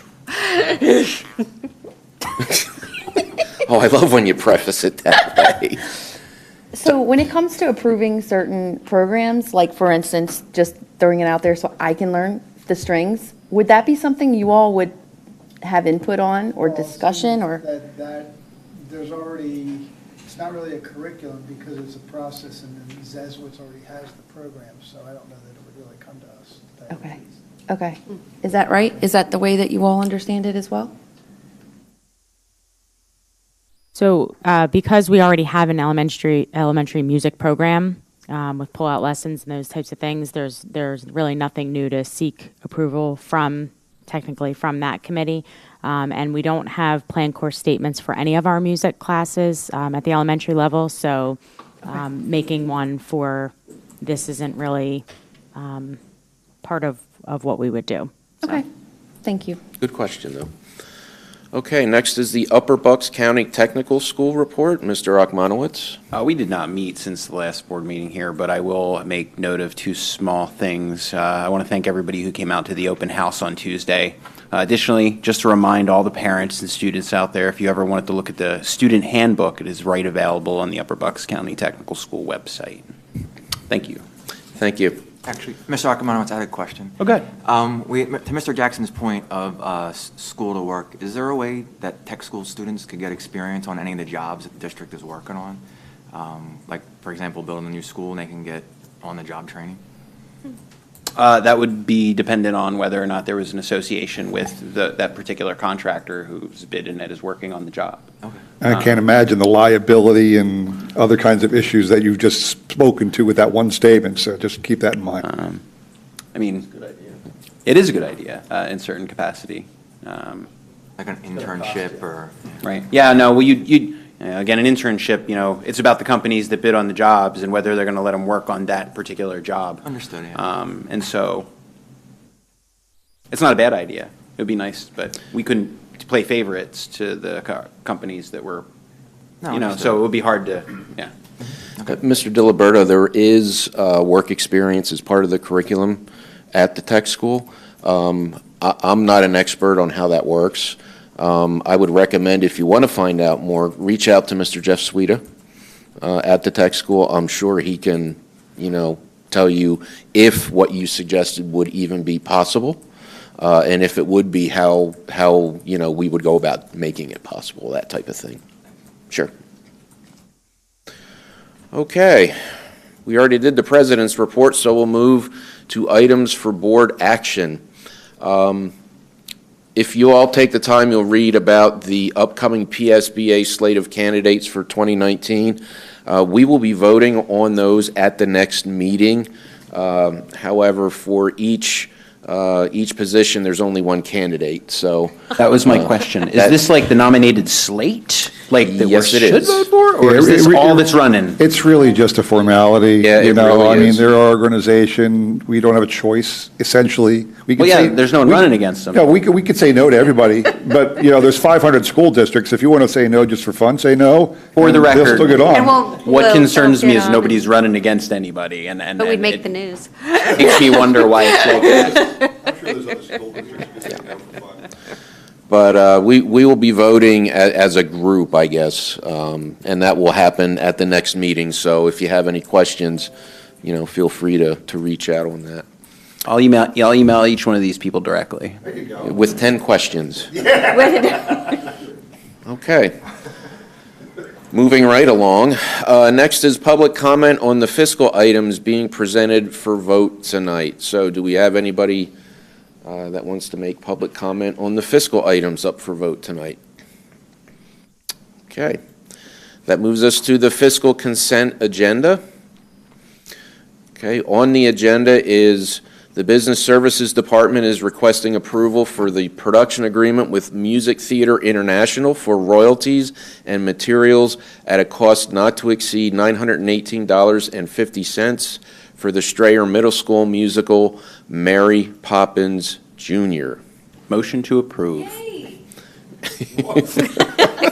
Can you second? Was that a second? Was that a second? How about the second? Okay. Sound like a second. Okay, so a second is now a yay. Okay, do I have a motion to approve the fiscal consent agenda as presented? Mr. Rachmanowitz? Yes, sir. Seconded Please. by Mrs. Mitchell. So, discussion? I remain disgusted that we have to pay royalties as a school to put on any kind of production. Just personal opinion. But it's the law. Spoken like a true lawyer. Yeah, I know, right? That's, And Mr. Jackson, I'm sure your opinion would be different if you were a playwright, so. Okay. You were the one. That's why you can't sing happy birthday song in like a restaurant. All those in favor of the fiscal consent agenda as presented, say aye. Aye. Aye. Opposed? Motion passes unanimously. Next is public comment on the facilities consent agenda. State your name and area of residence, please. Chris Spear, Milford Township. So this is what I originally wanted to come in to speak about, and it's what you instructed Ms. Mitchell to stop speaking about, but since it was on Dr. Harner's blog this week, that, and I can quote it here, the school board had, here we go. Okay. Additionally, the board authorized the administration to sell Tohickon Valley and Milford to Faith Academy of Sellersville for $2 million. So he'd wrote on the board that I guess this was already sort of a done deal, so I prepared this whole thing Dr. about Hunter's this. not here to comment on that. The thing is, there's no done deal. It's a No. public vote of this board to sell anything. Hashtag fake news. Yes, I know, but it was on the blog and. It was on the blog, And this is yeah. how It's the community confusing. gets information from the district at most of the time. I know. So what I wanted to say about this is, I believe that these schools sort of offer an insurance policy against any future growth. And I spoke about this one time before, but a district that Dr. Harner was the superintendent of, back in 2012, he had proposed closing Monroe Middle School in Cumberland Valley School District. Well, 2 years later, he ended up leaving and coming here, but during that time, they had a population growth, and they had to build two new, the board actually voted to not close that school. Luckily, they did, or lucky for them, they did. In 2 years, they still had to build two new schools, even though they didn't close that one, because they had an unexpected population growth. That can happen. For the measly $2 million, I believe that's a good insurance policy against any possible future growth, but also in the case of, Quakertown Elementary is going to need a renovation. Richland Elementary is going to need a renovation. Wouldn't it be nice to still have Tohickon Valley Elementary School to keep there for when you do those renovations, you have somewhere else to put these students? It seems to make the renovation go much smoother. It's safer for the students to not be exposed to that asbestos and whatever else happens during these reconstructions. And like I said, for $2 million and selling it to a school who could, in turn, now I know there was some talk before of not allowing them, putting some stipulation in there that they would not be able to sell it to a charter school. But I know in Philadelphia, the active schools actually rent space out to charter schools. They can have a high school in one half of the building and a charter in the other half of the building. What's to stop them from doing that and then start to steal our students and our money away? We're basically giving these schools away for $2 million, and we're What's giving wrong them- with competition? Right now, we don't have any. And why don't we keep it that way? The law allows us to do We're that. spending $22,000 a kid and we don't have any competition. Maybe we can just keep spending more. Then you're on the wrong school board. You shouldn't be here I'm supporting. on the board for this community. I'm not here to be a protectionist. Well, I'm here to do the right Okay, thing for the I'm going to taxpayer. ask that we stop the Okay. banter because this is public comment, not public discussion. So Thank you. this was my comment was, I believe this would be a great insurance policy against, bringing in unneeded competition. And then the other reason is to keep that facility for a buffer for the other ones. And now, the other thing I did want to bring up real quick, because I wasn't given the opportunity to speak before, was about the band program, the new strings teacher. Again, this was in the blog, so we all just got wind of this last week or this week. The thing I would say about it is, I'm kind of new to this high school music program since I was here. I graduated in 1993. It's a lot different now. But in the past 3 weeks, I've been to 3 football games with the marching band, CB East, CB West, and Solderton. Our band blows away all 3 of those schools. I mean, it's bigger, it sounds better, it's more professional, everything about it is good. Why do we want to dilute that now? A string program would be great if we had the money to fully fund it, kindergarten through 12th grade. But right now, we can only do 4th and 5th graders. So when those kids do move up, and I know you say there's a plan, but there isn't money for that plan. You may be getting instruments for free for 1 year, but then once they get to the middle and high schools, they probably won't get instruments free. And I know what a double bass costs. These students aren't going to be able to pay for that. The school board's going to be having to approve $600,000 and $700,000 budget line items just to pay for these things. It's stuff that we can't afford, especially when we're closing schools.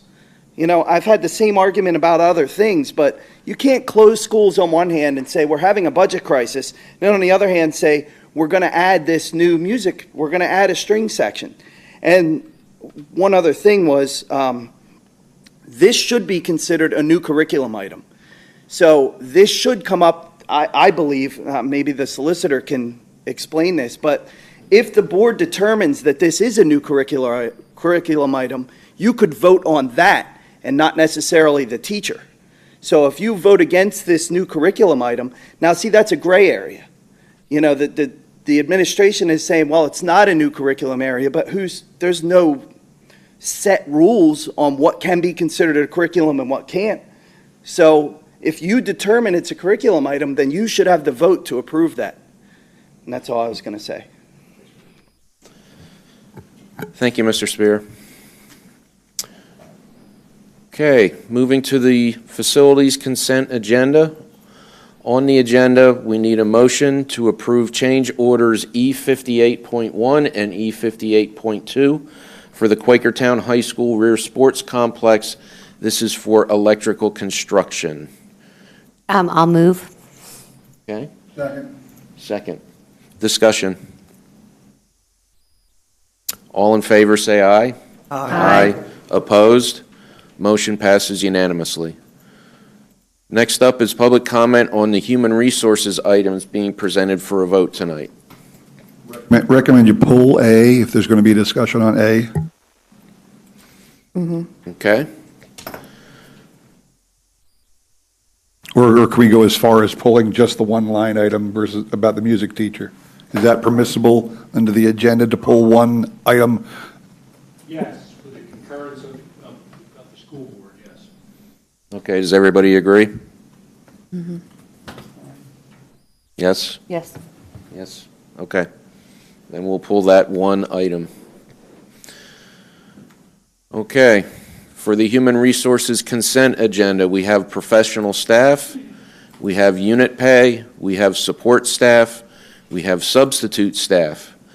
So we're going to pull the music teacher from the professional staff. Do we discuss that first, Mr. Garten, or do we vote on? I would vote on the motion with that being excluded before you discuss that. I'm going to be a motion on that one, then discuss it at that point. Okay, thank you.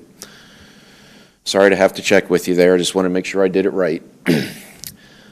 So, do I have a motion to approve the human resource consent agenda less the music teacher? So moved. Mr. Jackson, do I have a second? I'll second. Go ahead, you go. Mr. Anderson, discussion. All in favor, say aye. Aye. Opposed? Motion passes unanimously. Now we're up for the music teacher.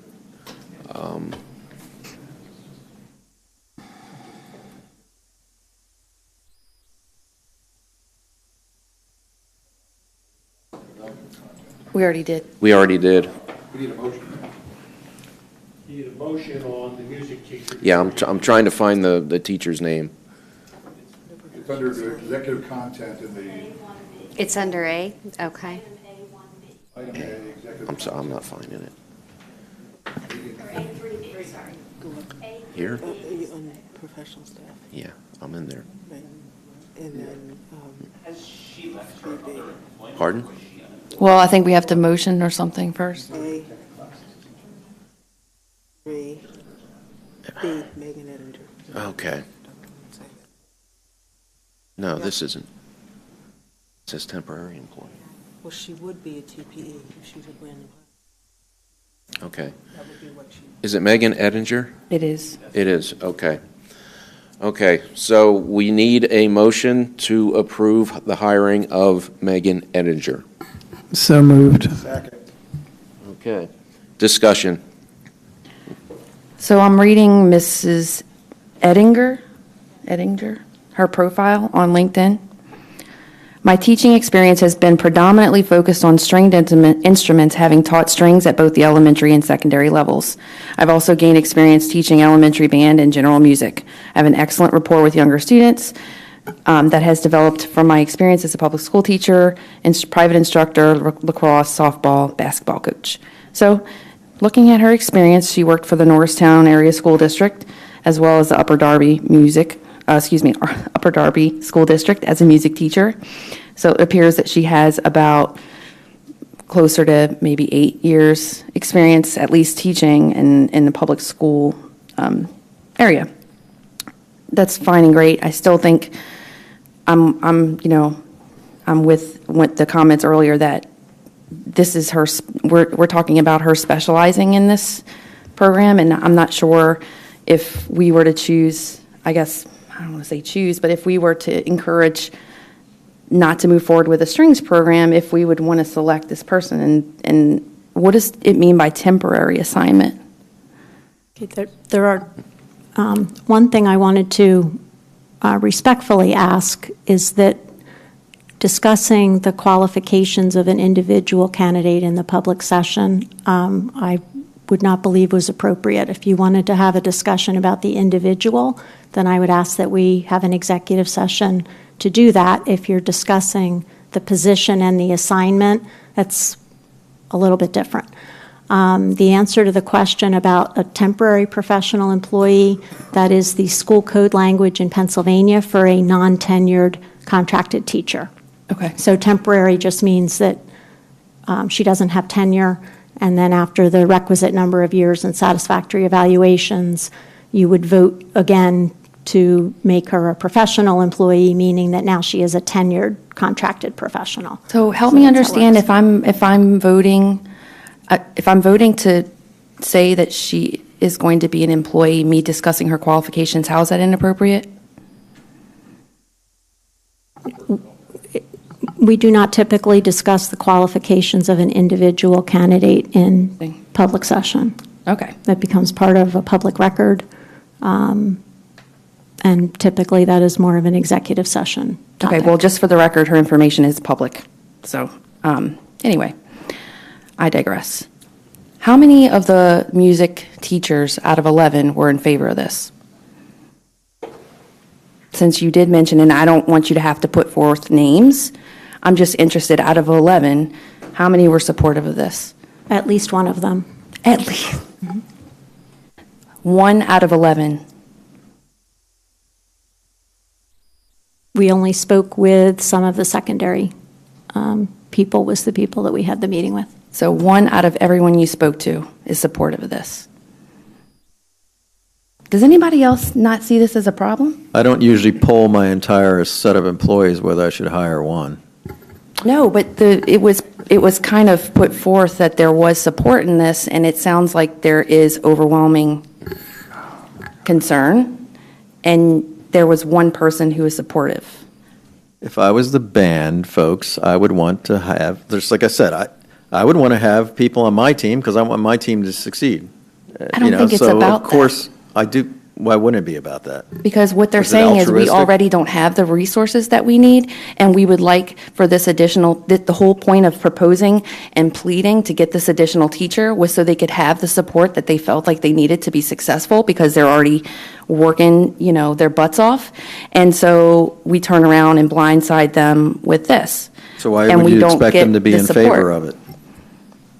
Yeah, so they wouldn't be in favor of it. So then why would we pursue it? Well, due respect, again, I come back to the point that this woman is, forgive me, Ms. Edwards, qualified to teach general music at the elementary school level, which is one of the things that the music staff asked me specifically to provide for them. The elementary teachers felt they needed another elementary school teacher. That's what this individual will be doing when she's first hired, because we have no interest in strings yet, because we don't have a program yet. So when she's... That's not true. That's not true. We have a program because we already have a curriculum. The curriculum is based off of an established program. Therefore, we don't have to go through the new curriculum. It's there. Correct? Essentially, yes. It's there. So we have the curriculum.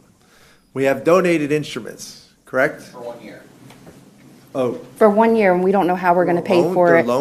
Can you comment, Dr. Hobbin? I think you have more details on the instrument issue, if you could comment on that.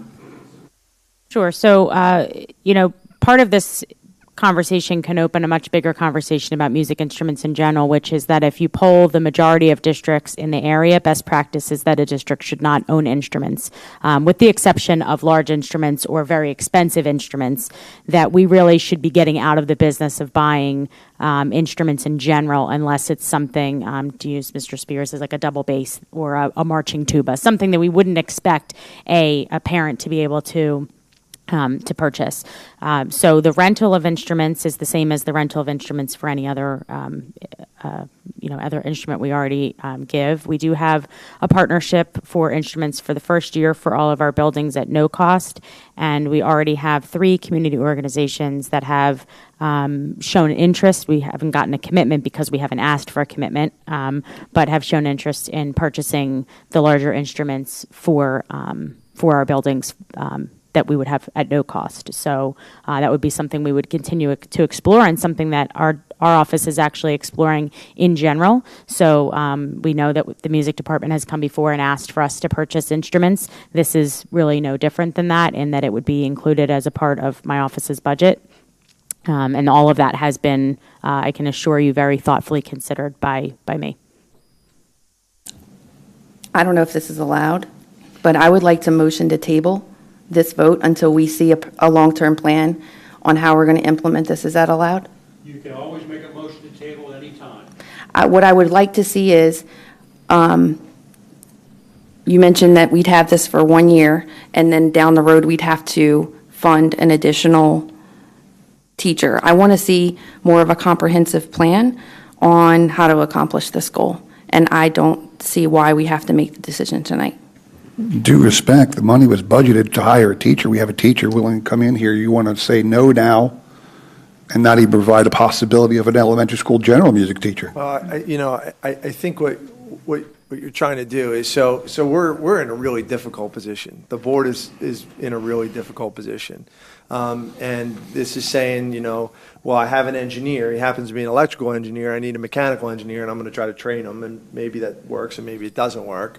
Or I need a surgeon, and all I have is a general surgeon, but I need a thoracic surgeon, but I'll just take the general because that's all I have. Right. Are they competent to do the job? Have they been through the basic training? The answer is yes, they could probably do it. Are they the right fit? Are they the person that absolutely gets the job? If this person's passion is teaching strings, then she's going to want to teach strings as her passion.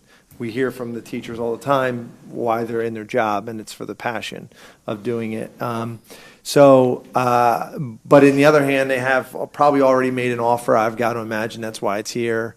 And this person may or may not have quit their job and already started here. And so that's one issue. There's 2 parts of the first issue. And the second part we're discussing here is what this binds us to in the future. And are we aware, to Kaylin's point, of what the future is going to sort of dictate? And are we going to have to go back and rescind our abilities to teach strings? And maybe we would only be able to afford it for 5th and 6th grade. And then, hey, when you get to 6th or 7th grade, you're on your own. And 8th and 9th and 10th, or we'll be sitting here discussing how we cut programs. So I agree that this has no comprehensive plan wrapped around it for future fiscal spending to a program that we don't know what a year from now is going to cost us, because you're going to have 6th graders going to 7th grade, and then what happens to the plan? So very specific focus. And so that's another discussion. That's not necessarily the teacher topic.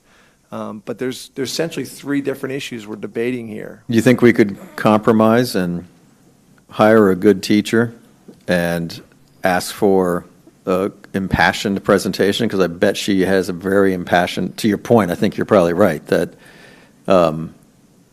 she's probably able to give us a very strong presentation about why her passion about strings, and we can have that conversation later. It wouldn't be committing too much if we, hired her, had the ability for, you mentioned there's no plan. I'm sure there was a plan. We just haven't seen it. Why is that? Why should we? Because we knew, the administration, in my opinion, knew going into this, I think, making assumptions, that this would be a contentious topic, that they didn't have necessarily the support from the music department. So they should have foreseen that we were going to have this discussion, that it was a concern. So then why, I beg to ask why we weren't aware that why is it that we're just I'm finding out of this new program in a blog post, when they knew all summer that this is something that was Mostly because it's not a board-level decision. The board-level decision was to hire the individual. It's the administration's job to figure out what that individual is supposed to do. That's just the way the board and the administration work together. You're asking. While I agree with that. Right, but if you're going to set the board up for an additional spending down the road, I think it's only prudent that we say, if you're starting a program that in a year from now, you're going to come back and ask us for 3 teachers over the course of the next 4 or 5 years, I think it is important for the board to know. No, that's a valid point. And that's all I'm saying is. And that's, I agree with you We're that dealing we, with 2 separate issues and having one topic. We're dealing with the strings program, and then we're dealing with this teacher's capabilities and passion. And so the discussion tonight is whether we hire this person or not. I think, though, we have to have another conversation about this whole strings portion of it and go from there. And I think, the only fair thing to do would be to say to this lady, look, we may not have a strings program if we don't agree with it. And if your passion's teaching strings, maybe this isn't the right spot for you. Or maybe she'll say, hey, I love band and I love music and I love teaching everything. And, cool, I'll continue, I'll do whatever I can take. So I don't want to miss out on an opportunity with a good person. Right. And I am aware that Dr. Harner's recommendation, if you are not in favor of expanding the opportunity for children to take strings at elementary, he would say, do not hire the music teacher, and he would renew his request that we be able to use the position in math. And why is that? Because he had said at the beginning. So he had his mind on strings. You're meaning to tell me this from the very beginning? No. You just told me that he. I said we posted and looked for candidates with a wide variety of music experience. And the teacher that we found that was superior had the passion for strings. So it provided an opportunity. But if you recall his comments back in the budget discussion when Mr. Jackson, I think you were the one that made the motion to add the additional music position, he said at that time that we did not need an additional music position, that if you were what? That if you were going to add based on. because it wasn't in the budget. Based upon the building staffing levels that we Are we had. not listening to our Correct. teachers, our staff? I cannot get over this, guys. You guys are frustrating me all. I'm so freaking frustrated right now. I really am. I'm getting sick and tired of hearing from teachers that they don't feel supported. It's got to freaking stop. I mean, to have one person out of 11 music teachers who are not supportive of this, and we don't give a crap about that? That's Mitchell, insane. That is really a misrepresentation, I think, of the communication that has gone on.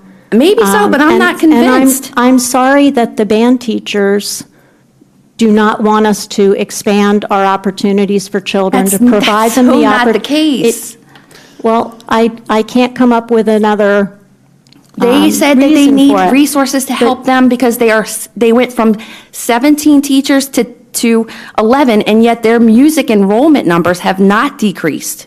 So they are expecting to do much more with much less, and they're trying to hang on here. The impact of... Isn't that what they expressed So to you? are our taxpayers. I'm not done. Is that something they expressed to you? The impact of the position that was being eliminated was at the elementary level.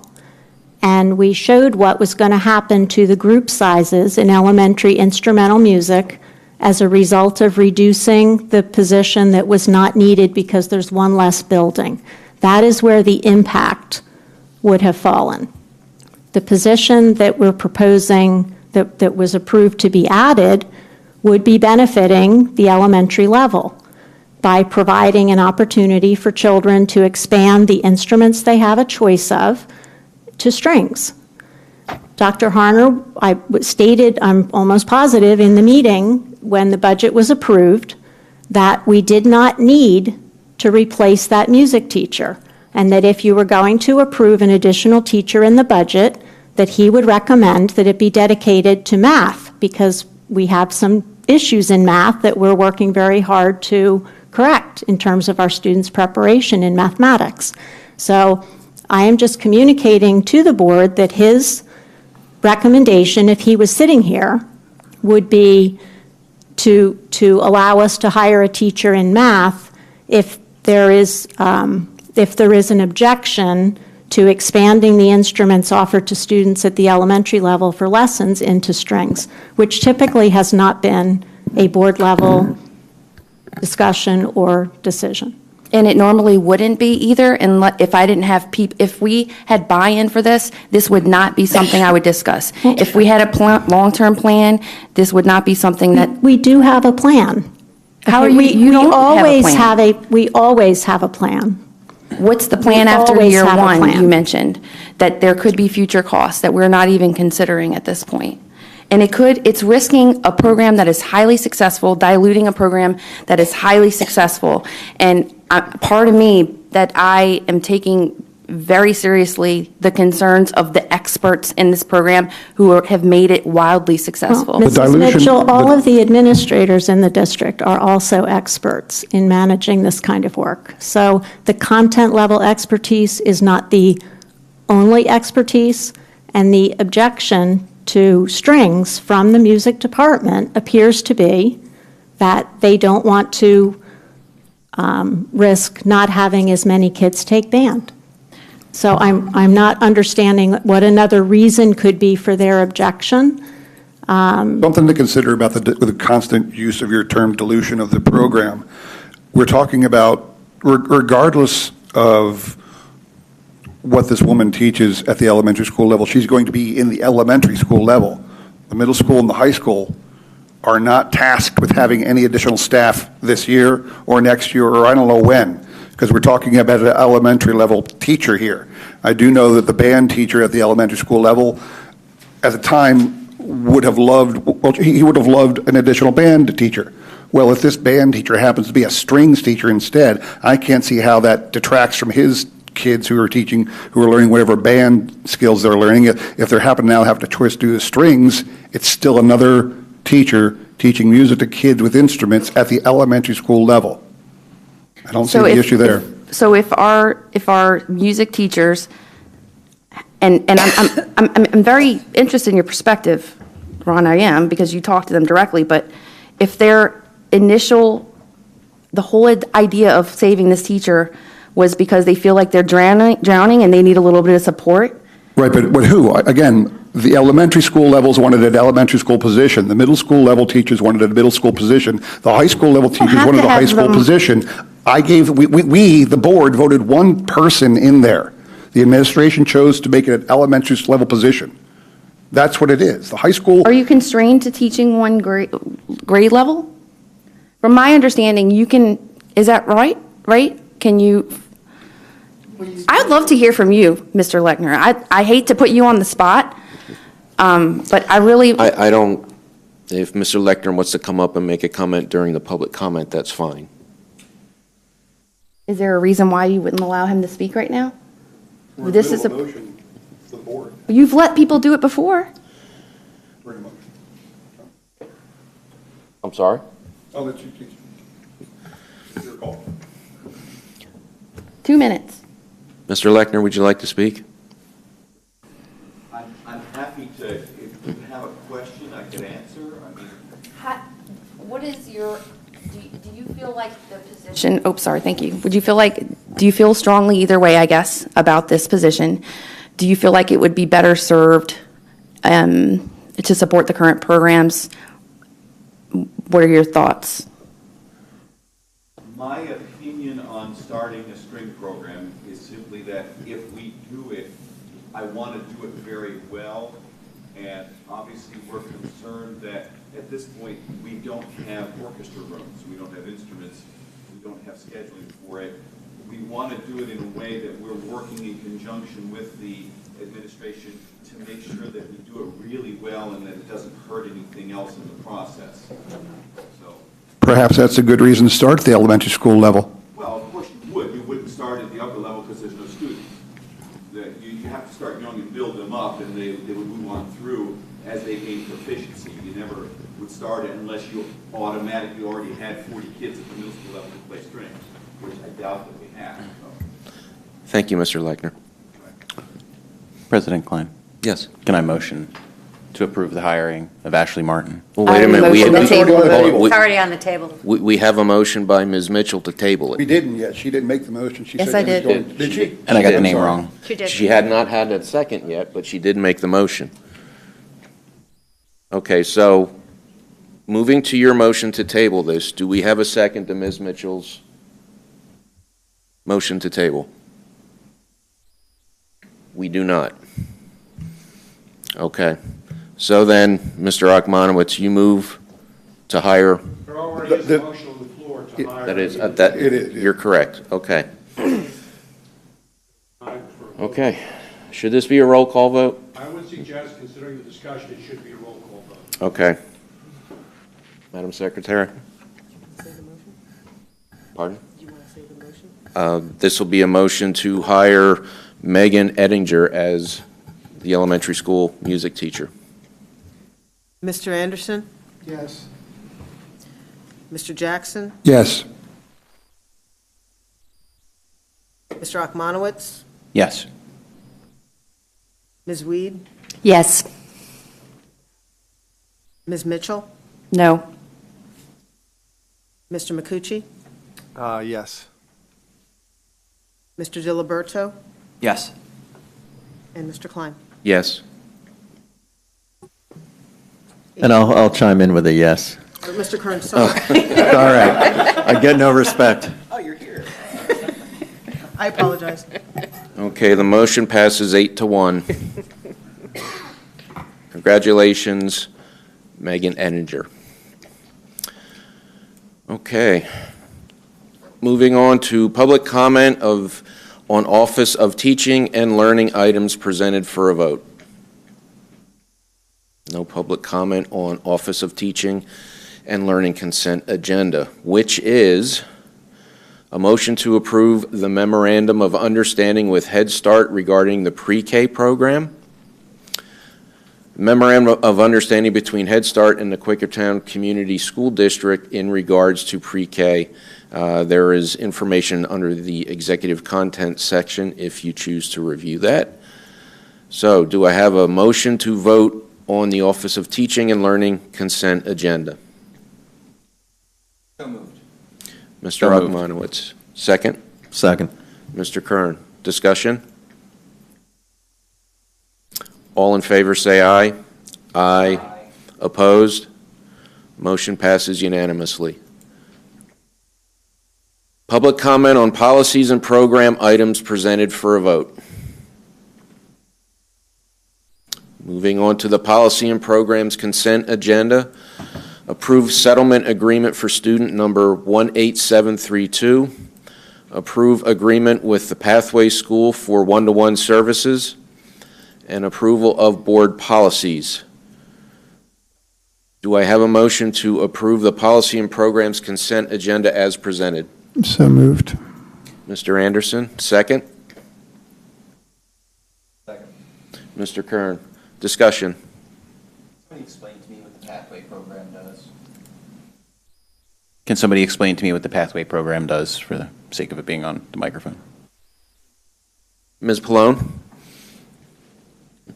Sure. The Pathway School is an approved private school for students with autism and emotional challenges and disturbances. Is this a contract for a particular student or for any students that we may have in the district we would send there for their one-on-one? It's for a student who attends that school. Okay.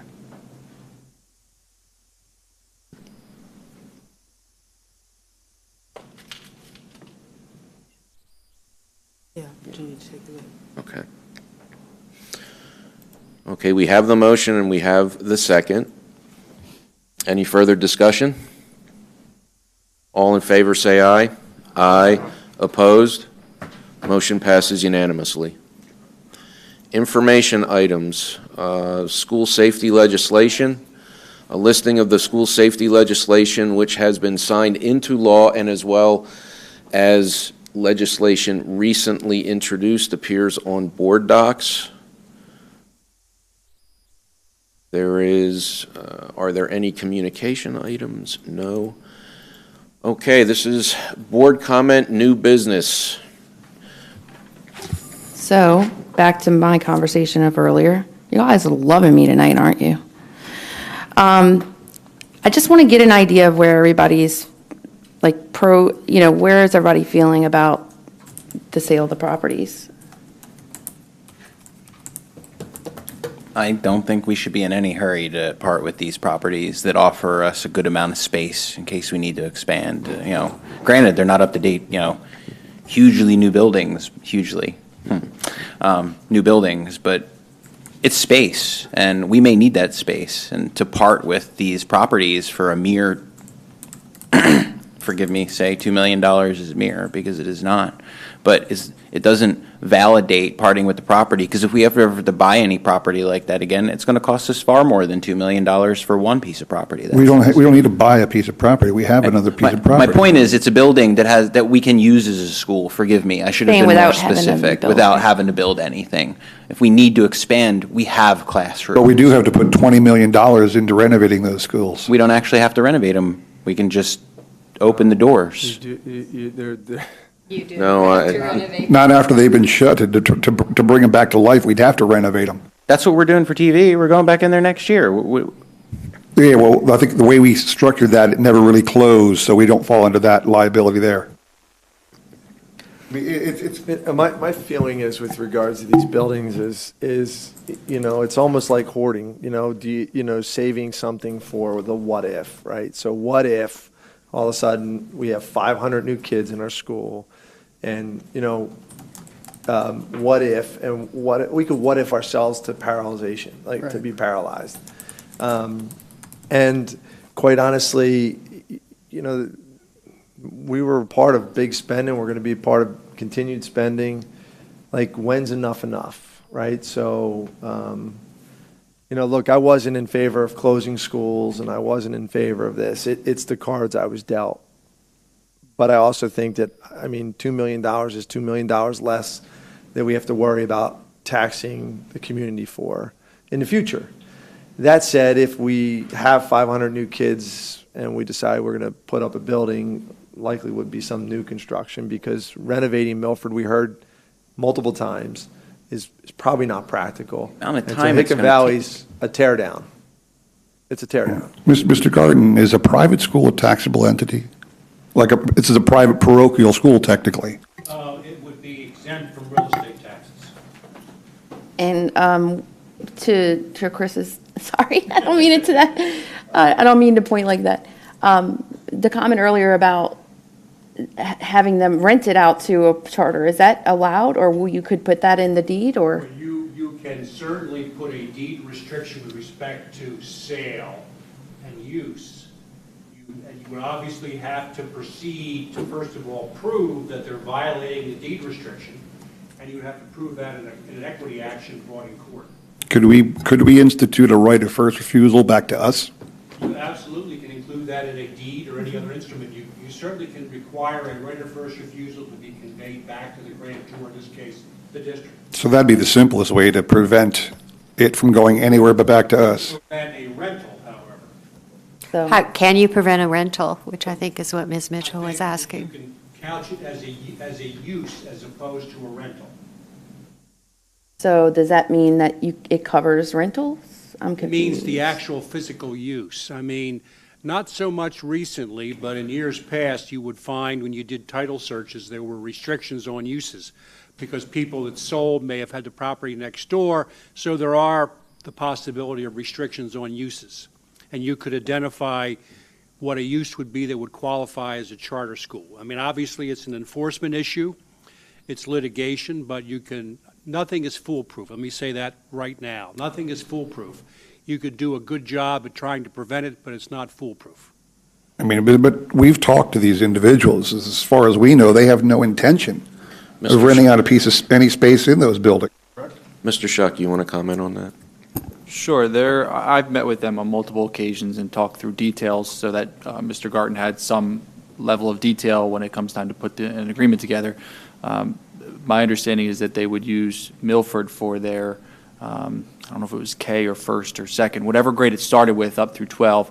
Second would be their pre-K, maybe K1 building, something of that nature. They are agreeable to any deed restriction that we think is necessary, and They have also agreed to write into that a right of first refusal for us as well. They've also talked about potentially doing some other things, added value, which is in board docs. If you wanted to take a look at that one pager, it's some added value. No guarantees, but for example, since we're going to not be in TV this year, if we were to sell it to them, they would look into putting air conditioning into that building, so when our kids move back next year, they have air conditioning, for example. Again, not a guarantee. They would look into doing that for us. Additional things are paying Jeff Garton or the majority of Jeff Garton's fees to draw up the agreement. So there's various things that they've agreed to if you wanted to take a look at that. In general So we don't terms, have to pay your in general terms, Mr. I know. I as a lawyer to lawyer, don't have to pay that. In general terms, in the discussions that I've been privy to, I've gotten the feeling that you believe that Faith Christian really wants these buildings, that they need to expand. This isn't about necessarily doing anything with it other than what they've said to us, which is to use it and use it for their own purposes. Is that correct? Would that be a fair statement? That would be my understanding, yes. And I've, again, that's just through the conversation that I've had, things like, not to keep going on this, but looking at contracting with us to help them out with their facilities, and we would bill them for our staff time if they had to call us for assistance, because our staff know the buildings the best. So I wouldn't think they'd be asking or talking about these things if they weren't interested in using those facilities for their own use. And I believe they rent a facility right now, so they're looking to get out of the rental business and own property. Okay, thank you. Quick question, if I could, Nancy Ann. Could you tell me what I know that you are going to send out that enrollment report. I don't mean to catch you off guard. Do you know the total number of enrolled students that we have this year? What I'm getting at, I'm curious to know is, what is that versus our projected, I guess? Yeah, we collect the data on day 10. So day 10 is not until Monday, and we use the 10-day data. So I'm still working from projections. We still have fewer students. We have fewer students than we would have projected. Okay, so it's still less, but it's still less, but it's not as much less as projected. Which is kind of similar than previous year, I think. I mean, Yeah. that's what we have to say. We need accurate information, right? Yeah, So and, we need, and at the next meeting, and it would be nice to know, how far off were we? If our projection was 50 off, that's a big number. yes, If our- I will if our have number is all of that off for by you. 2 Correct. or 3. Right. It's not a big As soon as I have the 10-day numbers, and they're collecting them in the format that you wanted to see at the end of last year. So you're going to see the maximum number of students in a room at any given time, in addition to the number of regular students that are in the classroom all the time. So we'll have that as soon as we have the 10-day numbers to work with. I was just kind of Okay. curious, like a feeler. I know that. Yeah, there's more children than we expected. That is Because I know we added a clearly kindergarten, true. right? Wait, what? What? Yes. Oh. Can you repeat what you just said? There's more children. There's more children Than we projected. than we projected. There's still fewer children Want to hear that. than there were, but there are more children than we projected, yes. Quick, let's sell the only assets we have. No, well, I do have to say something about Milford, because I drive by it multiple times a day, Milford Middle School, and I vehemently opposed the closure of Milford and inherited that, along with a few others on this board. But that building is being vandalized now. It is a mess. If we can sell it and get someone in there, I think it's worthwhile to do. It's not a large property. It's not a large building. From what everyone has told me, it will not be used again in this district. And I loved Milford. My daughter loved Milford. I was really disappointed to see it closed, but it's closed. And just leaving it there, like Keith said, I think we're just hoarding, and that's silly. I think it would only be, It's very sad. Look, I mean, I don't want to sell these things just like the next person. Yeah. But I think, I'm trying to be realistic. by the way, about I'm it. not strong on either way, just so you No, guys I know. I'm not either, but I've kind No. of somehow come to grips with I just it. want to make sure we're not, I've come to grips on Milford, is what I'm saying, because I drive by it all the time. And It's And normally I would like, There. yeah, normally I would like to put I don't like the government owning so much land, hoarding type thing. So we already have a nice piece of new property that we could build on. So I'm certainly in favor of giving it to a very reputable school. I remember our kids playing spring sports and on Milford, but Faith Christian and United Friends School and the Catholic schools. So they're always, all the people I ever ran into, they're wonderful students and wonderful people. So, good community members. So I'm happy that it's going to a good cause, so to speak. It's not sold yet. Right, Well, no, it it's would be. not, but since we're discussing it. We just need to evaluate, right? What's the risk? The risk is if we don't sell it, and if we do, like sort of that whole analysis. And I think the main thing I'm just considering, and again, I don't have any strong feelings either way, except I feel on one end, it's not a lot of money. It's not going to devalue, right? So holding on to it, it's not like we're going to lose anything if we held on to a couple more years to kind of see how things shake out. But the risk of doing that is we have an interested buyer right now, and that property is difficult to sell. So just thinking those things through. Wow, one buyer. Okay. I just had one item of new business too. So with the student experience with the new year, I know there were a couple additions of teachers. Some of the feedback that I had received was that with Richland's addition of the PM kindergarten, that there was a learning services room that I guess was for kids with IEPs, like a quiet space, and now it's being shared with kindergartners. That. My understanding of the use of the room, Mrs. Pallone can correct me if she knows, but my understanding is that there is part of the day when the learning support teacher is pushing in and out working with students, and that was why the section was placed in the PM, because in the AM the room is being used with the teacher and students, but in the afternoon it wasn't being used because the teacher wasn't in it. She was out in different classrooms, and that's why it was put in as a PM section. Okay, so there's not students normally in that room when kindergartners are there? That is my understanding. I can confirm with Mrs. Erblis, but that was my understanding when she identified where she would be able to place an additional section if we added it. Yeah, so but I'll confirm with her. All right, thanks.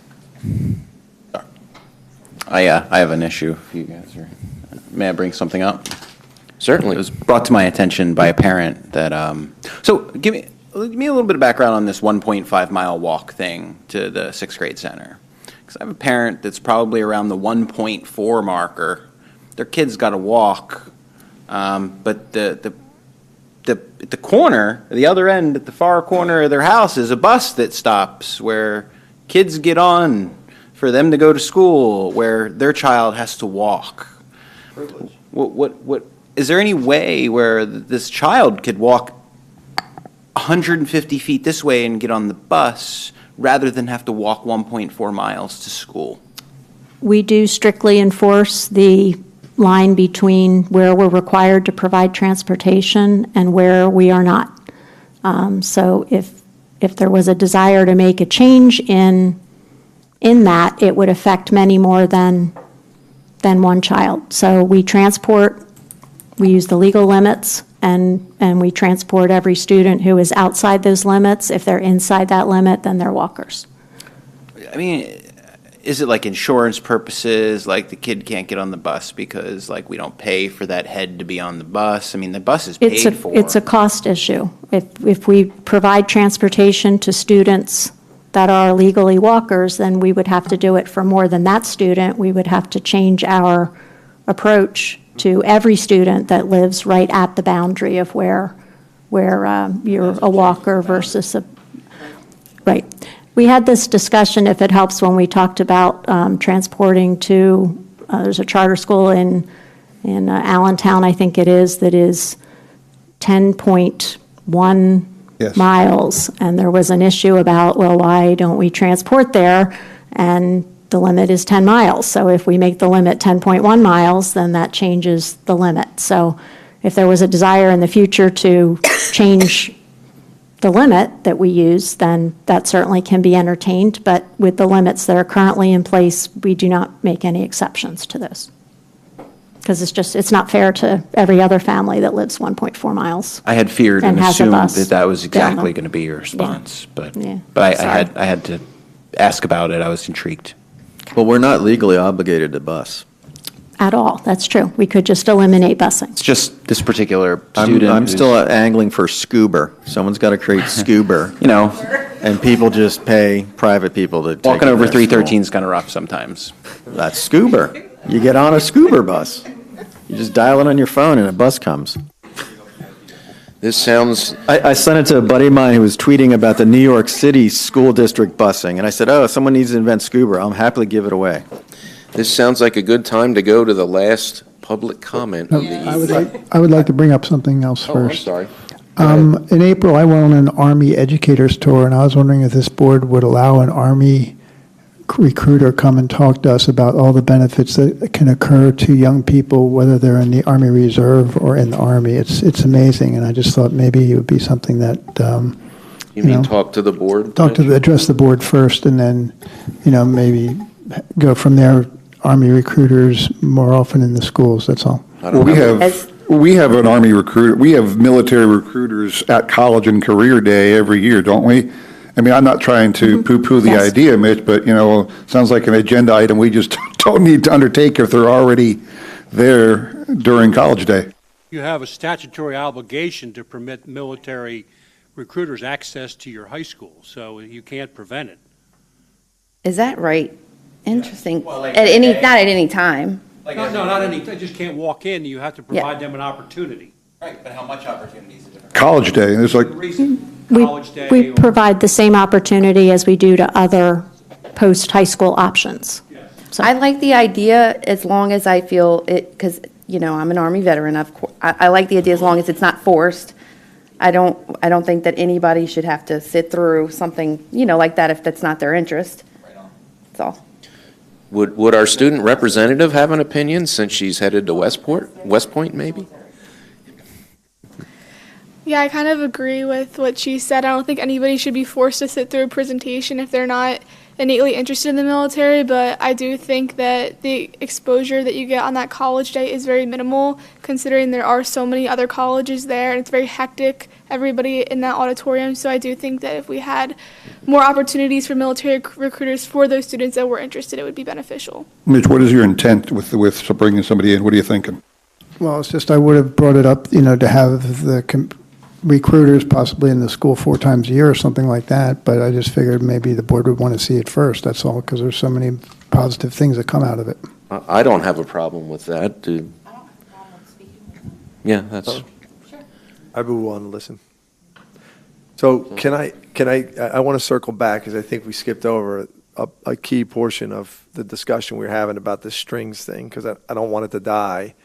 I do think we need to be prudent and put some type of motion, whether it's administrative from, the president and vice president to the superintendent, that we have some type of plan and a clear financial plan for how this is going to look in a year or 2 or 3 from now. I approved the music teacher based on the fact that my hope is that she's teaching basic music to the 4th and 5th grade, and it's not too complex. But I don't want to see a strings group take off unless we have a clear plan and we're all wide-eyed about it, what the cost is going to be and what the future is going to be.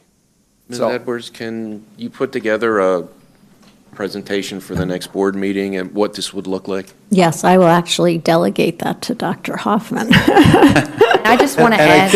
I just want to channel Dr. Harner. I think I want to leave one last point, and while I don't want to get into the nitty-gritty and down into the weeds, I think, though, we do have a responsibility when there's going to be finances added to the future, that we are talking about it, because, take it back to prior to Milford, we were surprised that we didn't have enough money at one point. And so what we're trying to do is protect that, be transparent, and understand what that future spending could look like, so that we can make a good assessment collectively on how we think the money should be best spent. Dr. Hoffman, can you do some financial projections, if you will, and include that in the presentation, please. And Thank I'd you. also just like to add, stop beating a dead horse, I know, but all of that should have been presented to us before this vote. Like, why is it that we don't have the planning in place with including all this information 6 months ago? That comes to something I want to ask of Ms. Edwards. When you speak to Dr. Harner again, when the board retreat comes up, this board needs some information about what board-level decisions have traditionally been versus what administrative-level decisions have traditionally been, so that we can discuss if we're comfortable with that going forward, or if members of this board want more of a hand in some of these decisions, just because it's clear that some have that concern. So that's a Yes. board retreat kind of discussion. Yes, I That's not definitely very- would be, yes. Very much, thank you. Well, and I think to echo that, what we're asking for is transparency in what we're going to be obligated to spend in the future. And you're 100% right. It may be that we're down in the weeds a little bit more, but hanging out down here will afford us the opportunity to be able to, one, recognize when we're needlessly spending money, and have discussions about what the future is going to be, which is what we've talked about multiple times in this group.